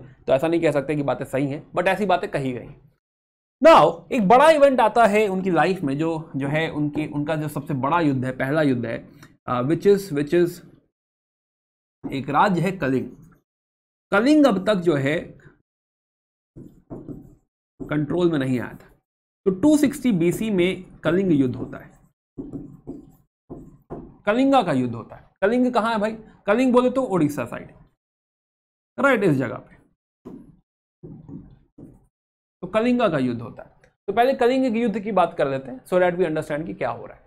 तो जब कलिंग का युद्ध होता है तो कहते हैं कि इस युद्ध में बहुत सारे लोग मारे गए, राइट, मासकर हुआ, और कुछ नहीं तो 1 लाख लोग were killed, 1.5 lakh were taken prisoner, और बहुत सारे लाख लोग जो है इसमें मारे गए। तो यहां पे जो है कहते हैं कि अशोका का दिल जो है वो पसीज गया, एंड अशोक को लगा कि नहीं ये गलत है, ये जो है तरीका नहीं होना चाहिए, और जो है यहां पे हम समझें तो पहली बात तो उनको रिग्रेट हुआ, एंड यहीं पे he got converted into Buddhism. तो वो बुद्धिस्ट मॉन्क बन गए, बुद्धिज्म में कन्वर्ट हो गए। और यहां से जो थॉट प्रोसेस है वो पूरी तरह से बदल गया। यहां से जो उनका थॉट प्रोसेस है, कहते हैं कि धम्म घोष को रिप्लेस कर भेरी घोष को रिप्लेस करना है धम्म घोष से, राइट। तो यहां जो थॉट प्रोसेस है, कहते हैं कि अब तक जो है हम लोग विश्वास करते थे भेरी घोष में। भेरी घोष मतलब जो वॉर में ड्रम्स बजते हैं ना, डम डम डम डम डम डम, युद्ध होना जा रहा है, पूरी आर्मी आ रही है तो एकदम आवाज होती है, ऐसी म्यूजिक बजती है, राइट। कहते हैं ना bheri ghosh is not the thing, भेरी घोष सही नहीं है, हमें भेरी घोष नहीं करना है, हमको क्या करना है, हमको धम्म घोष करना है, धम्म घोषा। तो he became the believer of dhamma ghosha. धम्म तो घोषणा भेरी की नहीं, घोषणा युद्ध की नहीं या ड्रम्स की नहीं, घोषणा होनी चाहिए धम्मा की। अब धम्मा से हमको याद आया कि धम्मा जो हमने पढ़ा था, धम्मा पढ़ा था हमने बुद्धा का, राइट। धम्मम शरणम गच्छामि, त्रिरत्न पढ़ा था हमने, राइट, है ना, कि हाँ बुद्धा है, संघ है और जो है धम्मा है। तो बुद्धा धम्मा सुन के हमको याद आया कि शायद ये क्या बुद्धा के धम्मा की बात कर रहे हैं, क्या ये धम्मा ऑफ बुद्धिज्म है?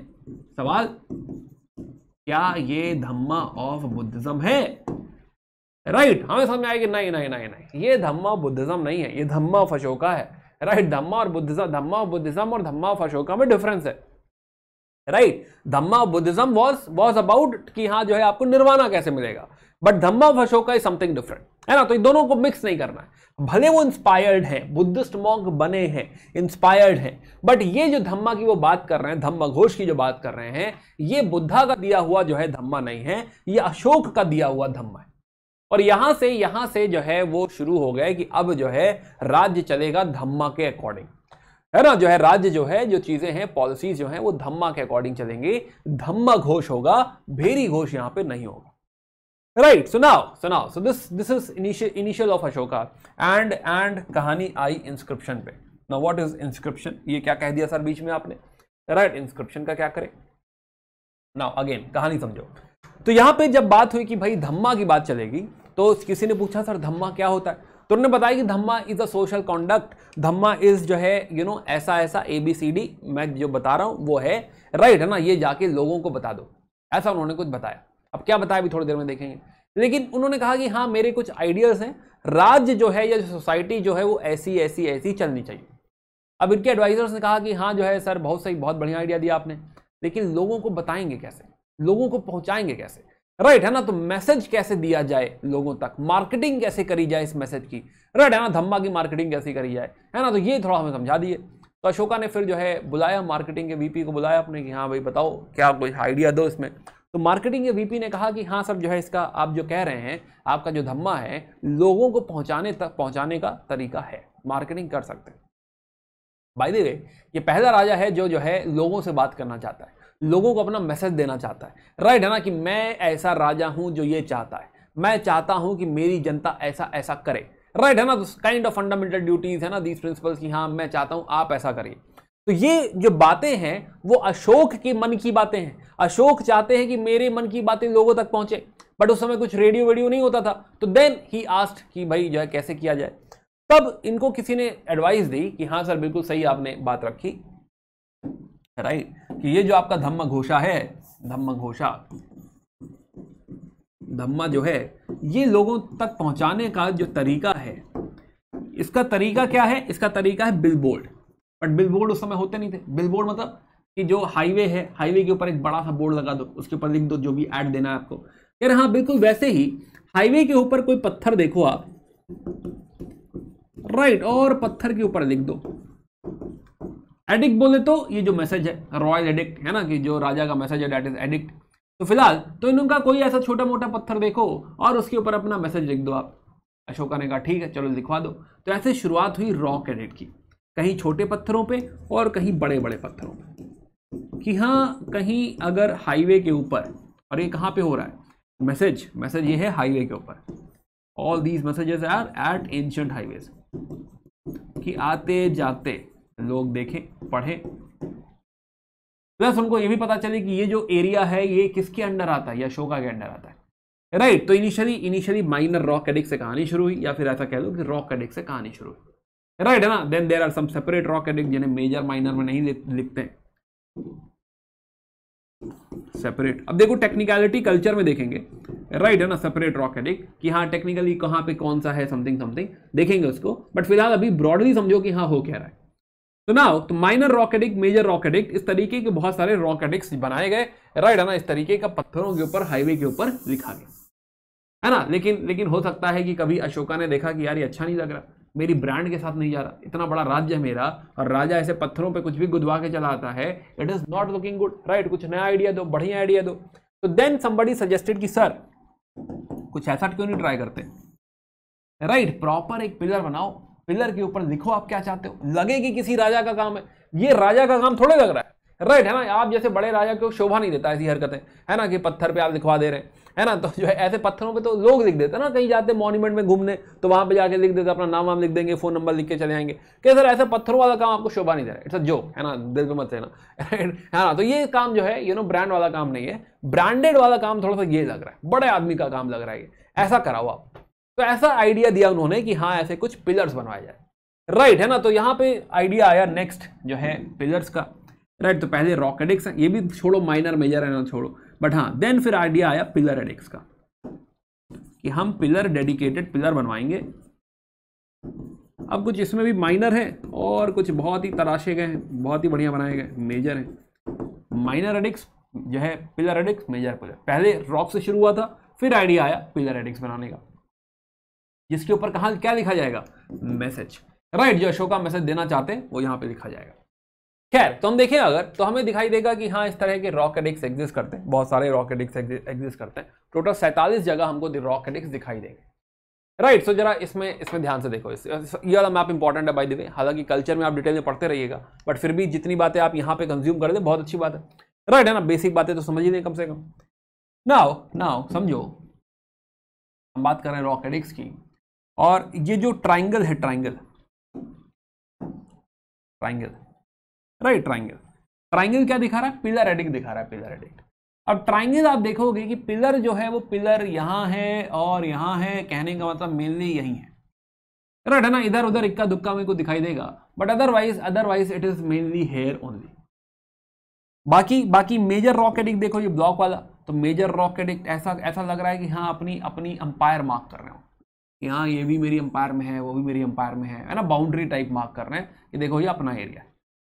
Then there are lot of minor rock edicts, तो देखो ये माइनर रॉक एडिक्ट्स हमको दिख रहे हैं बहुत सारे, एक रॉक एडिक्ट यहाँ भी हमने मिस किया, देखो ये देखो, राइट है ना। तो ऐसा तो फिलहाल तो हमें बहुत सारे माइनर रॉक एडिक्ट इधर जो है साउथ इंडिया में नजर आ रहे हैं, प्लस कुछ माइनर रॉक एडिक्ट इधर भी नजर आ रहे हैं, इधर उधर फैले हुए, राइट, कुछ इधर भी नजर आ रहा है।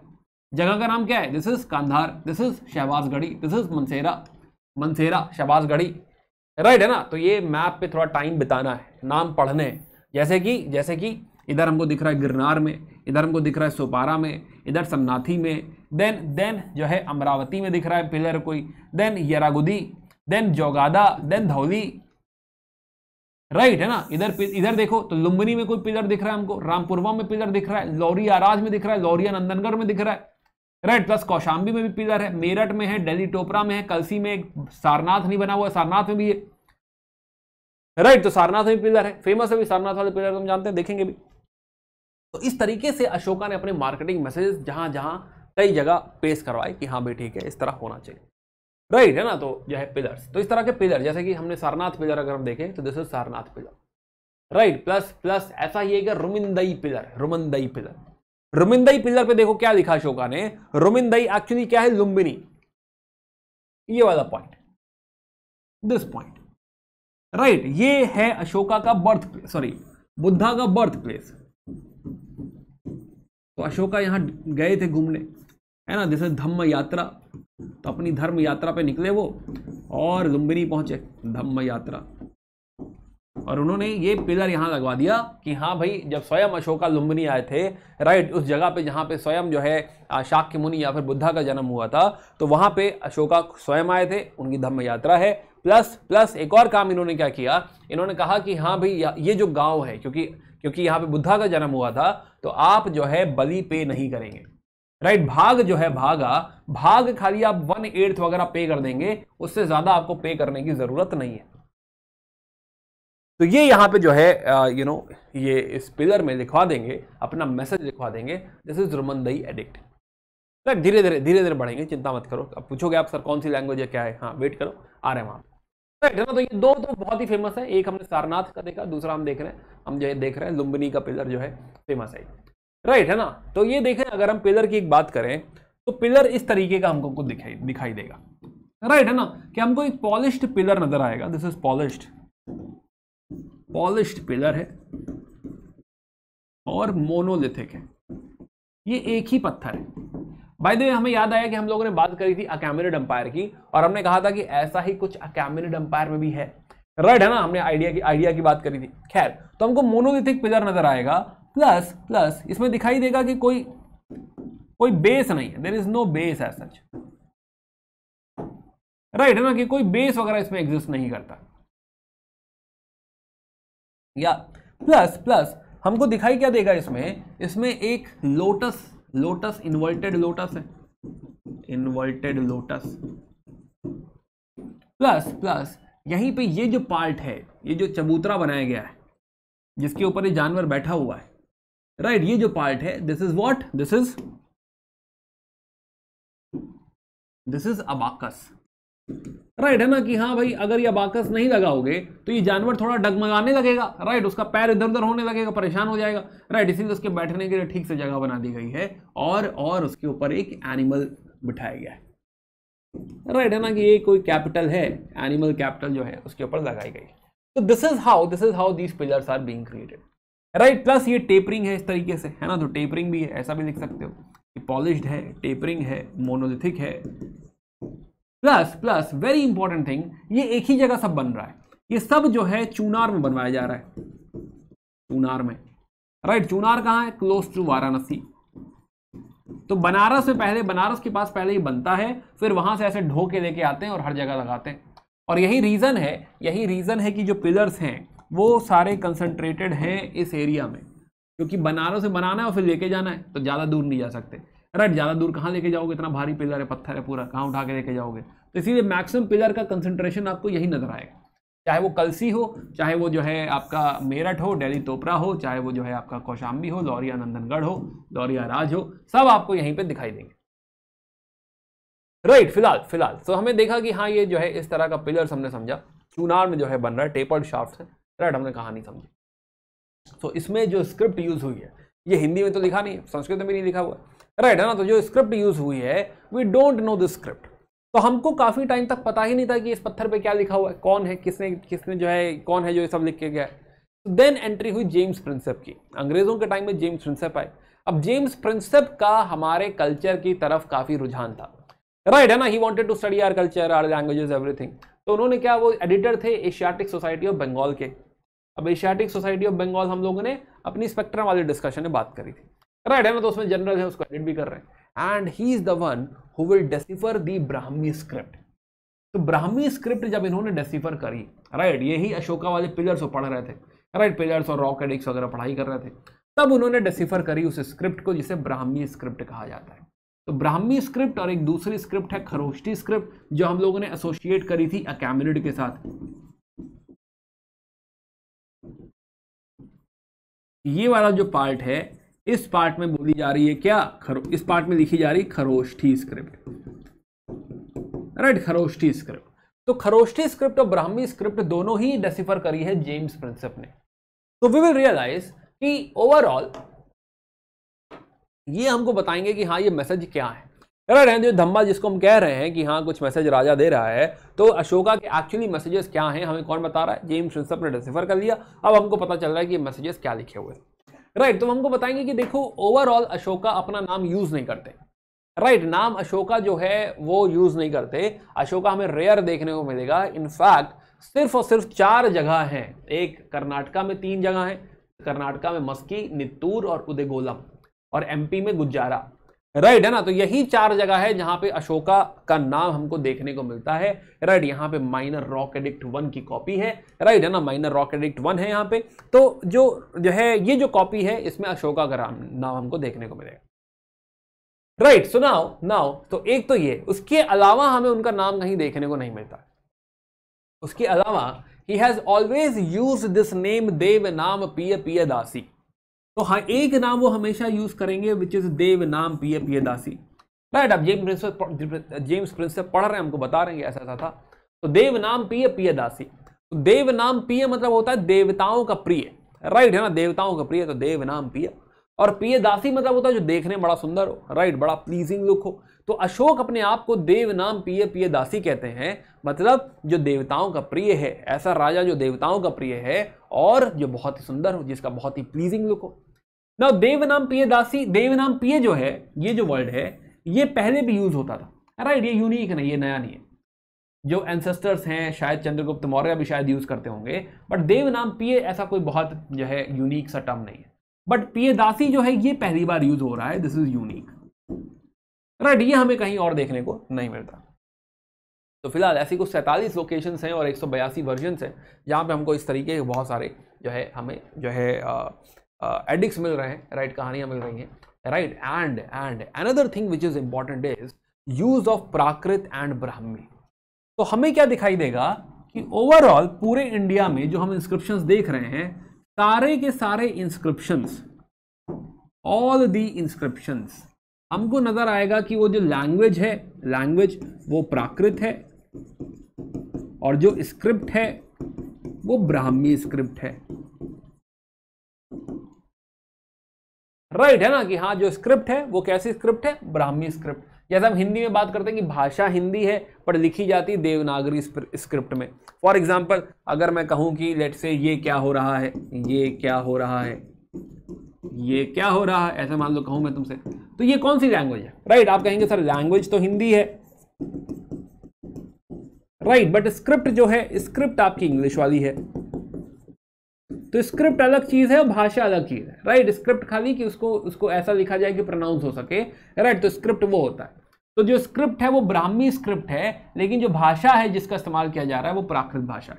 तो ओवरऑल पूरे भारत में एक ही स्क्रिप्ट का इस्तेमाल हो रही है विच इज ब्राह्मी, एक ही लैंग्वेज है प्राकृत, कुछ और नहीं चल रहा, right. Similarly another thing which we will observe, अब ये बड़ा इंटरेस्टिंग हो जाता है कि जैसे हम बात कर रहे हैं इस एरिया में, अब यहां पे खरोष्ठी पॉपुलर है ना दोस्त। अगर तुम राजा हो, राइट, और ये एरिया अगर आपके अंडर आता है, तो आप ऐसी भाषा थोड़े लिखवा देंगे जो वहां के लोग पढ़ते नहीं है, राइट, आप ऐसी भाषा लिखवाएंगे जो वहां के लोग पढ़ते हैं। अब पिछले लेट से 200-250 साल से 200 साल से ये अकैमेनिड एम्पायर का पार्ट हुआ करता था। ये लोग अरामाइक लैंग्वेज बोलते हैं, खरोष्ठी स्क्रिप्ट पढ़ते हैं, और यहाँ पे हम लोग लिखवा दे प्राकृत और ब्राह्मी, क्योंकि मैं राजा हूं तो मैं कुछ भी करूंगा तो ये लोग पढ़ ही नहीं पाएंगे, तो मैसेज जाने का फायदा ही क्या, राइट है ना। अगर आपको तमिलनाडु में कोई एड जो है ब्रॉडकास्ट करनी है तो आप तमिल में ब्रॉडकास्ट करेंगे ना, ये थोड़े कि हाँ जो है हमको जो आती है भाषा हम इसी में ब्रॉडकास्ट कर देंगे, does not at all make sense. तो वही बात है कि यहाँ पे हम देखेंगे कि जैसे यहाँ पे जो है कुछ आपके एडिक्स हैं, जैसे कि शहबाजगढ़ी, मनसेरा, यहां पे हमें क्या नजर आएगा कि अशोका ये नहीं ब्लाइंडली कुछ भी कर दिया उन्होंने, वो यूज करेंगे खरोष्ठी स्क्रिप्ट। तो अरामाइक लैंग्वेज में लिखा जाएगा प्लस खरोष्ठी स्क्रिप्ट में लिखा जाएगा। लैंग्वेज अरामाइक और खरोष्ठी। सिमिलरली जो है हमें इस एरिया में, जैसे कांधार की हम बात करें, थोड़ा बहुत पास हो गया, लेट से कांधार की अगर हम बात करें तो Kandahar will have both Aramaic भी, और क्योंकि इतने टाइम से यहाँ पे सेल्यूकस निकेटर का राज्य था तो ग्रीक भी, राइट। तो अरामाइक और ग्रीक दोनों लैंग्वेज दोनों स्क्रिप्ट हमको दोनों ही नजर आ जाएगा, राइट। तो अरामाइक लैंग्वेज एंड ग्रीक जो है, अरामाइक लैंग्वेज और अरामाइक स्क्रिप्ट, ग्रीक लैंग्वेज और ग्रीक स्क्रिप्ट, ये सब यूज हो जाएगा कहाँ पे, कांधार के इंस्क्रिप्शन में, राइट। तो ऐसा नहीं कि हाँ जो है मेरा राज्य है तो मैं सब जगह वही कॉपी पेस्ट मारूंगा, जहां पे लोग जो पढ़ते हैं, जो समझते हैं, वहां के लोकल कल्चर को भी रिकॉग्नाइज किया है अशोका ने। तो अकॉर्डिंगली जो है उन्होंने इंस्क्रिप्शंस छपवाए। तो उन्होंने बात करी कि हाँ भाई जो है अफगानिस्तान में जैसे हम बात करी कि ग्रीक और अरामाइक दोनों ही जो है वहां पे आ जाएगा, राइट। प्लस आप कहेंगे सर ये मैसेज होता क्या है तो बता दो। तो वक्त आ गया है थोड़ा सा जो है पहले तो impact of the Kalinga war देखते हैं और फिर बात करते हैं कि हाँ ये क्या है, ये मैसेजेस वगैरह क्या हैं जरा इसको समझने की कोशिश करते हैं। राइट, कलिंगा वॉर वैसे हम लोगों ने डिस्कस कर लिया। कलिंगा वॉर हम लोग बात कर रहे थे कि हाँ जो है एक बड़ी वॉर हुई जिसमें अशोका को काफी बुरा लगा, राइट है ना, एंड ही हैज डिस्कस कि बेरी घोष को धम्मा घोष से रिप्लेस कर देंगे। हमने पहले डिस्कस कर लिया था क्योंकि कहानी इसके बिना बनती नहीं, राइट, बुक में कहानी बाद में लिखी हुई है। बट एनीवे, अब यही बात मेजर रॉक एडिक्ट नंबर 13। तो this is the map for the major rock edicts. तो मेजर रॉक एडिक्ट्स अगर आप देखेंगे, देखो अगेन जितने मैप ऐसे देखते चलो, जितनी बातें ध्यान रह जाए बहुत अच्छी बात है, राइट। जैसे हमको दिखेगा कि हाँ धौली है, जोगाड़ा है, राइट, सन्नती है, यारागुदी है, गिरनार है, सोपारा है, कलसी है। अभी हम बात कर रहे थे शहबाजगढ़ी और मनसेरा की। अब देखो कांधार की हमने बात करी थी, है ना, ग्रीक दिखेगा, ग्रीक और अरमैक। यहाँ पे खरोष्टी, और अभी बात कर रहे थे हम लोग की खरोष्टी और अरमैक, राइट है ना। Now you know major rock edicts हमको दिख रहे हैं यहाँ पे, तो चेंजेस भी हमको दिख रहे हैं। खैर तो रॉक एडिक्ट्स, तो 13th मेजर रॉक एडिक्ट में ये कलिंगा वॉर को डिस्क्राइब किया गया है, यहीं से हमको पता है। तो अशोका की हिस्ट्री जो है, अशोका के बारे में जो काफी बातें हमको पता हैं, उनके thought process, philosophy etcetera, Ashokan history बहुत ज्यादा डिपेंड करती है इन्हीं रॉक इंस्क्रिप्शंस पे। जो अशोका ने जो सारे मैसेजेस खुद लिखवाए हैं, राइट है ना, कि उनका मैसेज, उनकी फिलॉसफी, उनका थॉट, तो उनकी पॉलिसी, एडमिनिस्ट्रेशन, काफी सारी बातों के बारे में हमको यहीं से पता चलता है ना। तो 13th रॉक जो है एडिक्ट, मेजर रॉक एडिक्ट, इसमें वो बात करते हैं कि 8वें साल में यानी रफली 260 BC क्या हुआ, जो है क्या हुआ, कलिंगा की लड़ाई हुई। और हम बात कर रहे थे कि हाँ वहां बड़ा मासकर हुआ, right. And from here Ashoka को काफी बुरा लगा और उन्होंने डिसाइड किया कि हाँ जो है वो धम्मा प्रीच करेंगे, राइट। तो धम्मा की राह पे निकलने की उन्होंने बात करी, राइट। तो धम्मा की बात यहां से शुरू होती है, राइट। और उनका मानना है कि हाँ जो है धम्मा की वजह ही सही वजह है। अगर दोबारा ऐसा इसका अगर 1000 भी अगर कुछ गलत हो गया दोबारा तो उन्हें बहुत बुरा लगेगा, राइट। तो हमने बात करी कि यहीं से पूरा कन्वर्जन हुआ है, बदलाव आया है और वो एक बुद्धिस्ट मॉन्क में कन्वर्ट हो गए। ओके, तो खैर अभी हम ट्राइबल वगैरह की बात करेंगे। हालांकि इसी एडिक्ट में बात करी गई है कि वो चाहते हैं कि जो ट्राइबल लोग भी हैं, ट्राइबल लोग, राइट, वो भी धम्मा को माने। हम लोग बात कर रहे हैं ट्राइबल एसिमिलेशन की, तो वो चाहते हैं कि जब ट्राइबल एसिमिलेशन हो रहा है, जब हम ट्राइबल्स को भी अपनी सोसाइटी का पार्ट बना रहे हैं, even they should follow Dhamma principal.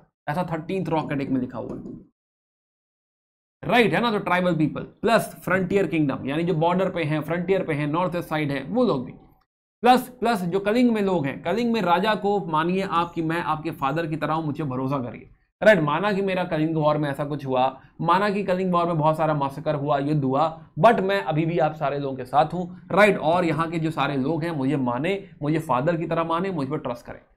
Plus he will appoint officials जो कि ये जो आइडिया ऑफ धम्मा है उसको स्प्रेड करें।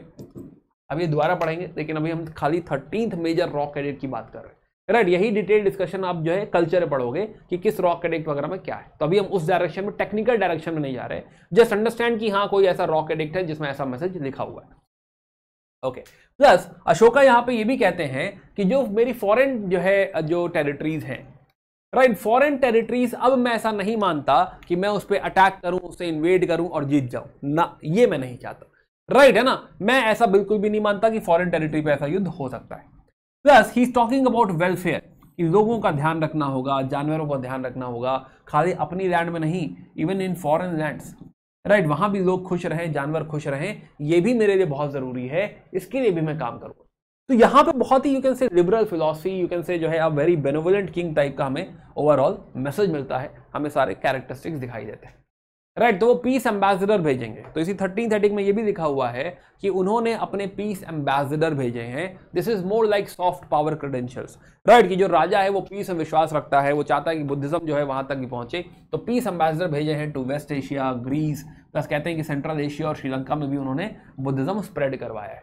उनकी अपनी ही बेटी है संघमित्रा और बेटा है महेंद्र, जिनको उन्होंने भेज दिया है श्रीलंका कि जाओ बुद्धिज्म का मैसेज जो है स्प्रेड करो। खैर, so this is all about जो है 13th रॉक एडिक्ट, कि 13th रॉक एडिक्ट का मैसेज ये है। But let's consolidate, let's figure out कि वो एक्चुअली क्या कहना चाह रहे हैं। ओके, कलिंगा वॉर है ना। तो कलिंग वॉर के बारे में दो बातें और, ऐसा क्या कहा जा सकता है कि कलिंग वॉर की वजह से, राइट है ना, क्या कलिंग वॉर की वजह से अशोका बहुत ही पैसिफिस्ट हो गए, राइट है ना, कि पैसिफिस्ट हो गए हैं, सबको पैसिफाई करने की कोशिश कर रहे हैं, जो स्ट्रेंथ थी, जो है अब तक चंड अशोक हम कह रहे थे, क्या वो बिल्कुल भी नहीं रहा, क्या वो बिल्कुल भी जो है किसी के खिलाफ कोई एक्शन नहीं लेंगे? Right, let's understand that part as well. तो ऐसा नहीं है, ऐसा कहा जा रहा है कि ऑब्जर्वेशन हिस्टोरियंस का ये है कि ऐसा नहीं है कि हाँ अशोका प्योरली पैसिफिस्ट बन गया कि आप कुछ भी करेंगे अशोका कहेंगे हाँ कोई बात नहीं, तुम्हें सद्बुद्धि मिले, माफ कर दिया, समथिंग, ऐसा नहीं। राइट है ना, ऐसे कैसे पता चलता है? पहला पॉइंट ये है कि उन्होंने कलिंगा को रिटेन कर लिया है। राइट है ना, कि अगर वो कह रहे हैं कि हाँ जो है अगर उन्हें काफी दुख हुआ है कि उन्हें नहीं करना चाहिए था, गलत हो गया है, तो मे भी कलिंगा को फ्री कर देते। राइट, बट उन्होंने फ्री नहीं किया। तो ये एक सवाल उठता है कि फ्री क्यों नहीं किया भाई? अगर आपको बुरा लग रहा था तो माफ कर देते और वापस कर देते कि भाई ठीक है जो है कलिंगा रख लो वापस, मुझसे गलती हो गई, ऐसा दोबारा नहीं करूंगा। दूसरी बात, इतनी बड़ी जो आर्मी रखी हुई है, जो चंद्रगुप्त मौर्य के टाइम से आर्मी चली आ रही है, दूसरा पॉइंट। राइट, ये क्या आर्मी डिसबैंड हो रही है? ये आर्मी डिसबैंड भी नहीं हो रही, ये आर्मी कंटिन्यू कर रही है। और जब आर्मी कंटिन्यू कर रही है तो क्यों कर रही है भाई? इतनी बड़ी आर्मी क्यों रखी हुई है? 6 लाख सोल्जर, तो जो है 30,000 चैरियट, क्या ही करोगे आप इसका, है ना? 30,000 जो है घोड़े, कैवलरी, तो क्या ही करोगे इसका? तो इसका क्या पर्पज है भाई? ये भी दिक्कत है।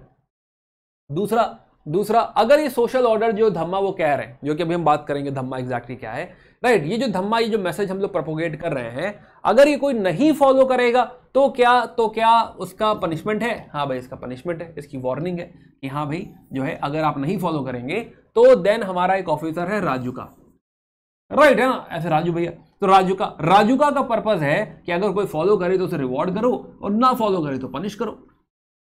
बात समझ आ रही है ना? यानी ब्लाइंडली नहीं कि आप कुछ भी करेंगे हम माफ कर देंगे समथिंग, ऐसा बिल्कुल भी नहीं है।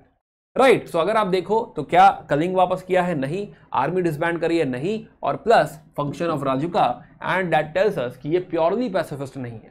राइट है ना, तो लेट्स अंडरस्टैंड, ऐसा नहीं कि वो बुद्धिस्ट मॉन्क बन गए हैं और जो है अब उनकी नज़र में क्या है कि हाँ क्या ही रखा है जीवन में, या फिर दुख की जो है दुख से मुक्ति चाहिए समथिंग। नहीं, this is not about that, it is more about कि now he has converted this whole kingdom into a soft power, and जो है ही विल कंटिन्यू एंश्योरिंग कि जो सोशल ऑर्डर है वो मेंटेन रहे, उसके लिए जो स्ट्रेंथ चाहिए वो बनी रहे, जो एक्सपेंशन हो गया है वो बना रहे, प्लस आगे भी सोशल ऑर्डर मेंटेन करने के लिए कोई है। जैसे कि एक एग्जाम्पल कांधार इंस्क्रिप्शन का दिया हुआ है, इसमें लिखा है कि बिकॉज ऑफ हिम कुछ हंटर्स एंड फिशरमैन थे, वो कन्वर्ट हो गए, पहले हंटिंग वगैरह करते थे, जब अशोका ने कहा कि जानवरों को नहीं मारना चाहिए तो वो कन्वर्ट हो गए एग्रीकल्चर में। अब बात करते हैं अशोका ने क्या कहा। राइट है ना, इस धम्मा की फाइनली बात करते हैं कि हाँ ये इंटरनल पॉलिसी एंड बुद्धिज्म क्या है। तो फाइनली लेट्स अंडरस्टैंड कि जो है ये ओवरऑल धम्मा पॉलिसी क्या है। ओके, तो हमने समझा कि अशोका कन्वर्ट हो गए मॉन्क में और यहां से बुद्धिज्म को सपोर्ट करेंगे। राइट, बुद्धिस्ट सेक्ट जो है उसे सपोर्ट करेंगे, बुद्धिस्ट सेक्ट को गिफ्ट भी देंगे। प्लस हमको याद आया कि जो थर्ड बुद्धिस्ट काउंसिल है, राइट, थर्ड बुद्धिस्ट काउंसिल भी तो अशोका ने कराई है। राइट, उसके पहले हम बात कर चुके हैं कि एक अजात शत्रु के टाइम हुई थी, फिर काल अशोका के टाइम हुई थी, एंड फाइनली अशोका के टाइम में थर्ड बुद्धिस्ट काउंसिल भी हो रही है। राइट, तो नाउ एक तो अशोका कन्वर्ट हो गए हैं बुद्धिज्म में, let's understand this part.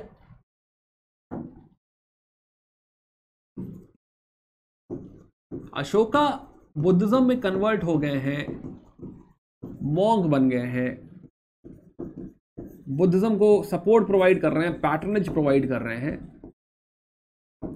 Right, और मिशंस भेज रहे हैं जगह जगह। किस चीज के लिए? बुद्धिज्म को स्प्रेड करने के लिए। क्या बुद्धिज्म एकदम से राइज करने लगेगा अंडर अशोका? इतना बड़ा राजा अगर बुद्धिज्म को सपोर्ट कर रहा है, पैटर्नेज प्रोवाइड कर रहा है, अपने मिशनरी जो है मिशंस भेज रहा है कि हाँ भाई आप जाइए सेंट्रल एशिया में, श्रीलंका में, या फिर जो है वेस्ट एशिया में, राइट, और वहां पे जाके अगर बुद्धिज्म फैलाइए तो definitely this is a boost to Buddhism. Right है ना, कि because of this you can say, because of this Buddhism boost होगा, no doubt about that. But एक और बात हमने समझी कि ये जो हमने जो धम्मा की बात करी, धम्मा इंस्पायर्ड तो है फ्रॉम बुद्धिस्ट धम्मा, बट क्या वो एग्जैक्टली बुद्धिस्ट धम्मा है? नहीं। अच्छा, इसमें एक और बात लिख दो कि हाँ भाई जो है डेफिनेटली थर्ड काउंसिल भी तो इसी का पार्ट है कि हाँ बुद्धिज्म में हमने थर्ड काउंसिल भी करा ली, third Buddhist council, third Buddhist council, right है ना, थर्ड बुद्धिस्ट काउंसिल भी कराई है अशोका ने पाटलिपुत्र में। तो नाउ तो डेफिनेटली बुद्धिज्म को एक अच्छा खासा सपोर्ट मिला है, right, no doubt about that.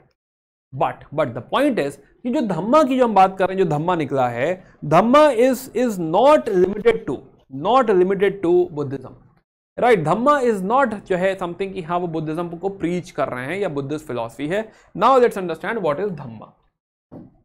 तो धम्मा जो है, कहते हैं कि जो थॉट है, थॉट, इसे कहा जाता है धम्मा लिपि। धम्मा लिपि, लेट्स अंडरस्टैंड दिस पॉइंट। तो धम्मा अगर हम देखें तो अगेन चंद्रगुप्त मौर्य की तरह ही उन्होंने भी काफी हाई आइडियाज रखे हैं अपने लिए। तो Ashoka also believes in paternal kingship. Paternal kingship मतलब अशोका कहते हैं कि जो प्रजा है वो मेरे बच्चों की तरह है, मैं क्या हूं, फादर। तो he is a king but as a father. तो वो अपने मन की करेंगे बट एज अ फादर। जैसे आप बाहर खेल रहे थे, राइट, क्रिकेट खेल रहे थे, 2 घंटे हो गए, 3 घंटे हो गए, फिर पापा आ गए, पापा ने देखा आपको और पापा ने आपकी पिटाई करी पहले, फिर घर ले गए और बोला पढ़ाई करो, राइट, है ना। क्या ये ऑटोक्रेटिक है? हाँ, ये ऑटोक्रेटिक है भाई, है ना। खेल रहे थे, जाके पिटाई हो गई, है ना। तो ये ऑटोक्रेटिक तो है, लेकिन ये पैटर्नल भी है, आपके भले के लिए मारा। तो पैटर्नल की बात ये है कि मतलब वो यहाँ पे फादरली फिगर टाइप हो रहे हैं कि हाँ भाई वो चाहते हैं कि जनता का अच्छा हो, और उसके लिए एज अ फादर जो है थोड़ा स्ट्रिक्ट होना पड़ेगा, थोड़ा जो है थोड़ा लिबरल होना पड़ेगा, वो सारी चीजें होंगी। तो फिलहाल तो पैटर्नल किंगशिप देखने को मिलेगी, विच अगेन मीन्स कि लोगों की खुशी में उनकी खुशी है और लोगों के दुख में उनका दुख है, लोग खुश हो जाएं यही उनके लिए मेन है। तो पैटर्नल किंगशिप। अब इसमें इस धम्मा लिपि में टेक्निकली 3 एंगल है,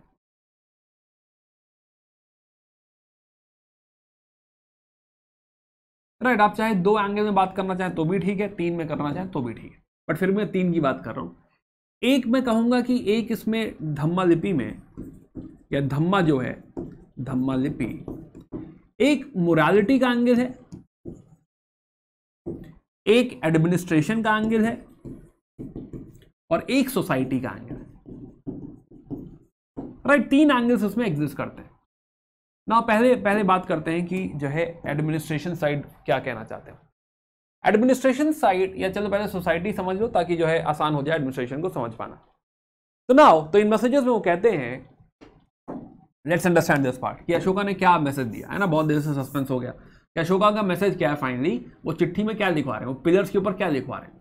लेट्स अंडरस्टैंड दिस। तो उन्होंने लिखवाया कि भाई बहुत सारे जो रिचुअल्स हम लोग करते हैं, सोसाइटी जो रिचुअल्स कर रही है वो रिचुअल्स ना करे। Disapproved any type of rituals, specially जो महिलाओं से करवाया जा रहा है, कोई भी ऐसा रिचुअल जो है या सैक्रिफाइस तरीका कि हाँ ऐसा ही करना पड़ेगा, यही करना पड़ेगा, कह रहे रिचुअल्स वगैरह में कुछ भी नहीं रखा, let's not do these rituals, right. Plus इन्होंने कहा कि कुछ बर्ड्स और एनिमल्स को जो मारा जा रहा है,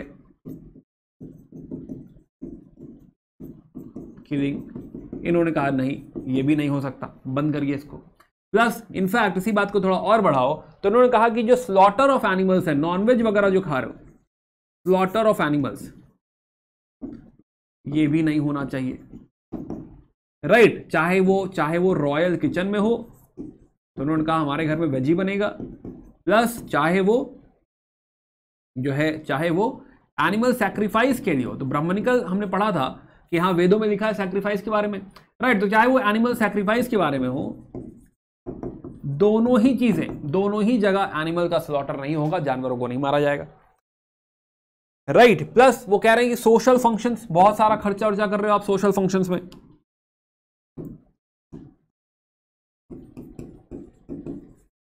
सोशल फंक्शंस, राइट, उसमें अल्कोहल कंज्यूम हो रहा है, एक्सपेंडिचर हो रहा है, कि ये सारी चीजें गलत हैं, ये सारी चीजें बंद करो, राइट। तो सोशल फंक्शंस में इस तरह से जो आप बिहेव कर रहे हैं, this is also not correct.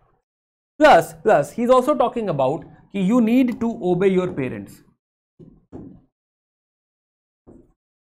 ओबे parents, right. Plus mercy to slaves and servants, है ना। तो यहीं पे ऊपर लिख रहे थे mercy to slave slash servants, mercy to slave slash servants, कि भाई ऐसा नहीं कि हाँ जो है आप किसी के साथ क्रूरता के साथ जो है व्यवहार कर रहे हो, आपको ये सारी चीजें भी ध्यान रखनी पड़ेगी कि आप जो है स्लेव और सर्वेंट के साथ, फिर से देखो अपने नौकरों के साथ अच्छा बिहेव करो, अपने माता पिता के साथ अच्छा बिहेव करो, राइट। सोशल फंक्शन इस तरह का इररिस्पॉन्सिबल नहीं कि हाँ अल्कोहल कंज्यूम कर रहे हो, बहुत सारा खर्चा कर रहे हो शादियों में, रिचुअल्स के ऊपर जीवन लगा हुआ है, राइट। महिलाओं से उल्टे सीधे रिचुअल्स करवा रहे हो, नहीं, है ना, ये सारी चीजें बंद करिए। Plus not only family, not only society, but also animals, कि हाँ चाहे वो बर्ड हो चाहे एनिमल हो जिनको आप मार रहे हैं या जो है खा रहे हैं, राइट, ये सारी चीजें आप बंद करिए। तो सोसाइटी में वो क्या है, थोड़ा सा एथिकल कंडक्ट लाने की कोशिश कर रहे हैं, अच्छी अच्छी बातें लाने की कोशिश कर रहे हैं कि this is how a society should behave, right. Not only this genre, but एक और जॉनर इसी में ऐड करते हैं, वो बात करते हैं रिलीजन की, कि सोसाइटी में रिलीजन की अगर हम बात करें तो वो कहते हैं कि भाई जो है, पहली बात कि जो धम्मा लिपि है this is not a sectarian faith, क्या कोई ये सेक्ट है, कोई ये सेक्ट नहीं, ये कोई अपने आप में धर्म नहीं, पहली बात। दूसरी बात, ही टॉक्स अबाउट कि जो है आपको रिस्पेक्ट करना है, respect Brahmans and Buddhist monks, या फिर कह लो शमन्स, या बुद्धिस्ट मॉन्क्स, जैन मॉन्क्स, यानी कि जितने भी धर्म के जो हेड हैं, जो है उसके मॉन्क्स हैं, सबको रिस्पेक्ट करना है। ये नहीं कि ये कहना है कि मेरा ही धर्म अच्छा है, राइट। वो कहते हैं कि नहीं, अगर आपको ऐसा लग रहा है कि आप ही का धर्म अच्छा है तो आप अपने धर्म का नुकसान कर रहे हैं, राइट, है ना। ऐसा आपको नहीं समझना है कि मेरा ही धर्म अच्छा है, एक्सॉल्टेड स्टेटस है, सीनियर स्टेटस है, ऐसा आपको नहीं मानना है, राइट। तीसरी बात ये कहते हैं कि अगर आप बिहेव करेंगे, अच्छे से रहेंगे, सारी बातें मानेंगे, राइट, तो आपको स्वर्ग मिलेगा, हेवन मिलेगा। ऐसा नहीं है कि कोई निर्वाणा की बात हो रही है, निर्वाणा मिलेगा ऐसा कोई डिस्कशन नहीं है। तो आप देखो बुद्धा के धर्म से हम काफी दूर निकल आए, this has nothing to do with Buddha dharma. हाँ, इंस्पायर्ड है कि हाँ एक सोशल ऑर्डर अच्छा है, समथिंग सोसाइटी अच्छी है, वो ठीक है, but otherwise it has nothing to do with जो है बुद्धिस्ट धर्म। तो यहाँ पे अगर आप समझे मैसेज, अगर समझे, मोरालिटी हटा के खाली इसी डायरेक्शन में बात कर सकते हो, इसी का सार अगर समझे, या अलग से यहाँ पे लिख लो कि यहाँ पे इट इज अबाउट कि what he believes in is live and let live, live and let live, जियो और जीनो दो भाई, आप भी जिए और बाकियों को भी अच्छे से जीने दीजिए, राइट, किसी को परेशान मत करिए। Plus he talks about compassion, overall compassion की बात हो रही है, compassion towards human, compassion towards animals, और अगर एनिमल्स की तरफ कंपैशन है तो यू कैन अंडरस्टैंड कि ह्यूमन की तरफ तो है ही है, तो कंपैशन की बात दिख रही है हमें। प्लस ये इस्टेब्लिश कर रहे हैं इंस्टीट्यूशन सोसाइटी में, institution of family, institution of classes, जैसे कि ब्राह्मण्स हैं तो रिस्पेक्ट करिए, राइट। तो institution of family, institution of classes, इसको एस्टैब्लिश कर रहे हैं। Plus he is bringing a lot of tolerance in the society, religious tolerance, हर तरह की टॉलरेंस सोसाइटी में लेकर आ रहे हैं। तो ये एक काइंड ऑफ सोशल ऑर्डर स्थापित करना चाहते हैं कि सोसाइटी को इस तरह से बिहेव करना चाहिए, तब सोसाइटी में हार्मनी क्रिएट होगी, तब सोसाइटी जो है सही से ऑपरेट कर पाएगी।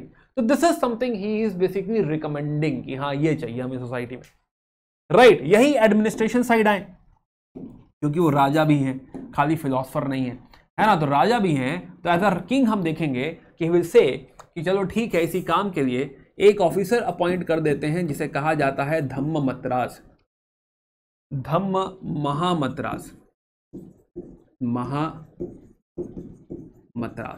तो ये वर्ड आ रहा है अमत्या से, अमत्या मतलब जो है ऑफिसर, महामत्या मतलब सीनियर ऑफिसर, धम्म महामत्या मतलब ऐसा सीनियर ऑफिसर जो कि धम्मा को प्रोपोगेट करे। तो एक पर्सन हायर करो जो प्रोपोगेट करे धम्मा, जिसका काम है लोगों को यही सब समझाना, राइट। और ऐसा मन से ना समझाए, इसलिए पत्थरों पे भी लिख दिया है, राइट। तो धम्म महामतरास का अपॉइंटमेंट किया है। प्लस राजुकास की हम पीछे बात कर रहे थे, राजू भैया, तो राजुकास का अपॉइंटमेंट किया है, जो कि जस्टिस भी देखेगा, जो कि अगर कोई अच्छा करेगा तो उसे रिवॉर्ड भी देगा, अगर कोई बुरा करेगा तो उसे पनिश भी कर सकता है। यानी कि ये सारी चीजें मैनेज करने के लिए ये भी जो है चाहिए, right. Plus he also says कि मुझे क्या चाहिए आपसे, मेरा एक्सपेक्टेशन है दृढ़ भक्ति का, दृढ़ भक्ति, जो जनता है वो राजा की दृढ़ भक्त हो, लॉयल हो, राइट, है ना। तो loyalty to the king, this is something I expect. ये है उनका धम्मा, ये है उनकी धम्मा लिपि, राइट, स्क्रिप्ट ऑफ धम्मा जिसे आप कह सकते हैं कि धम्मा लिपि। Total Dhamma is about administration में मैनेज करने के लिए, प्लस क्या क्या ड्यूटी उन्होंने दी है वो ये सारी बातें, राइट, है ना। कि हाँ भाई सोसाइटी में कंपैशन होना चाहिए, जानवरों का भी ध्यान रखो, इंसानों का भी ध्यान रखो, सबको रिस्पेक्ट करो, अपने धर्म को ऐसा कोई बहुत बढ़ावा नहीं देना है, राइट। ऑल्सो एक और बात यहीं पे जो है ऐड कर ले कि पीछे हमने कहा कि पैटर्नेज प्रोवाइड किया बुद्धिज्म को, बट ऐसा भी लिख लो कि प्लस अदर रिलीजन्स। ऐसा नहीं कि बाकी धर्मों को बिल्कुल सपोर्ट नहीं किया, राइट, बाकी धर्मों को भी सपोर्ट किया। तो ओवरऑल रिलीजियस टॉलरेंस उनकी साइड से भी है, बट बुद्धिज्म को ज्यादा सपोर्ट कर दिया, राइट। और इसीलिए बुद्धिज्म एकदम से पीक कर जाएगा अशोका के टाइम में, not only in India but outside India as well, right. Buddhism का पीक है यहाँ पे। खैर तो this was about whole Dhamma lipi. In fact इसको कंपेयर किया जा सकता है धम्मा लिपि को। पहली बात तो this is all about social order, right, है ना, सोशल / पॉलिटिकल ऑर्डर, कि हाँ एक सोसाइटी में एक ऑर्डर क्रिएट करना इंपॉर्टेंट है, दैट इज द रीजन कि हाँ ये क्रिएट किया गया है। सेकेंड इसको कंपेयर आप कर सकते हो ब्राह्मण्स के धर्म सूत्रों से, धर्मसूत्रास भी ऐसे रिकमेंड करते हैं कि सोशल ऑर्डर कैसा होना चाहिए। सेकेंड इसको कंपेयर किया जा सकता है जो बाकी जो राजा होते हैं, जैसे ब्रह्मनाइज किंग, वो उनके शासन होते हैं, शासन बोले तो रॉयल एडिक्ट, है ना, मेरा वचन ही है मेरा शासन, ऐसा कहती है वो, कि हाँ राजा का कथन है, राजा का एडिक्ट है, राइट, है ना, कि एक्ट है, राजा ने कह दिया है तो हाँ ऐसा होगा, रॉयल एडिक्ट। तो उसके जैसा ही कुछ है कि उन्होंने पूरा गाइडलाइन स्टैब्लिश कर दी है कि this is something which I expect from my kingdom, right. So this is whole Dhamma lipi. So I hope you got the thought process कि यहाँ पे अशोका जो है, देखो देखने वाली बात क्या है कि अशोका के पास एक बड़ा राज्य भी है और प्लस एक फिलॉसफी भी है, एक विजन भी है, राइट, है ना, कि इस तरीके से एक अच्छी सोसाइटी, एक अच्छा राज्य स्थापित किया जाएगा, and that makes him different, right. बाकी राजाओं के पास ठीक है, किसी और के पास भी बड़ा राज्य हो जाएगा, पर खाली बड़े राज्य होने से नहीं है, राइट। इस तरह की फिलोसफर किंग हम बहुत कम देखेंगे, राइट। ऐसा कहा जाता है कि, है ना, कि हाँ जो है या तो फिलोसफर किंग बन जाए या किंग फिलोसफर बन जाए, कोई एक चीज तो जरूरी है। यहाँ पे किंग फिलोसफर बनता हुआ हमें नजर आ रहा है कि ठीक है, जो कि स्ट्रांग था, काफी स्ट्रांग था, बड़ी आर्मी थी, बट एकदम से हृदय परिवर्तन, एंड वी हैव सीन कि हाँ इस तरह का एस्टैब्लिशमेंट कि social order via usage of soft power, right, this is something जो है हमें सीखने को मिलेगा from Ashoka, right. So this was all about, तुमने समझा, ये सारी बातें हम लोगों ने डिस्कस कर ली, राइट, है ना। तो एक बार पढ़िएगा आप इसे, धम्मा लिपि का हमने डिस्कशन कर लिया है। तो last topic, Ashoka's place in history, कि अशोका को हिस्ट्री में हम क्या बोले, राइट, है ना, कैसे तारीफ कर सकते हैं, कुछ हमें मान लो कंक्लूड करना हो, या फिर अशोका के बारे में यही आ गया कि भाई क्या किया अशोका ने, या अशोका को ग्रेट क्यों कहते हैं, अशोका का सिग्निफिकेंस क्या है, राइट, है ना, कि सिग्निफिकेंस हिस्ट्री में क्या है। तो लेट्स टॉक अबाउट दैट। हालांकि कुछ बातें अभी नेक्स्ट चैप्टर में करनी बाकी है, राइट, मॉडर्न रूल की, बट फिर भी अशोका को आप ग्रेट क्यों कह सकते हैं, या सिग्निफिकेंस ऑफ अशोका क्या है, अशोका ग्रेट, है ना, कैसे भी सवाल पूछा जाइए। पहला पॉइंट है कि हाँ ही is a great missionary ruler,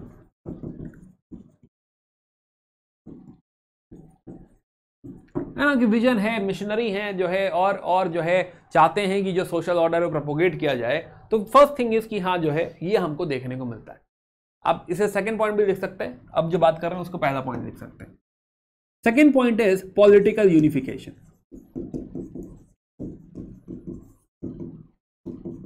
political unification plus cultural unification, दोनों बातें, है ना, ये जो कॉम्बिनेशन है कि पॉलिटिकल यूनिफिकेशन तो चलो आप जबरदस्ती कर सकते हैं, बड़ी सेना है, सबको हरा दो और जो है कर ले जाओ, ठीक है, लेकिन cultural unification this is good, right, है ना। तो पॉलिटिकल यूनिफिकेशन अगर हम देखें तो he overall in this unification we will see कि पूरे राज्य में या पूरे इंडिया में हमें दिखाई देगा कि एक धम्मा है, एक लैंग्वेज है, तो लैंग्वेज में भी उन्होंने पूरा यूनाइट कर दिया है, और स्क्रिप्ट भी है, plus plus plus respect to non Indian languages भी है, कि ऐसा नहीं कि हाँ वो नॉन इंडियन है तो हम उसको रिस्पेक्ट नहीं कर रहे हैं, नहीं, लैंग्वेज / स्क्रिप्ट, राइट, उसको भी जो है रिस्पेक्ट किया जा रहा है।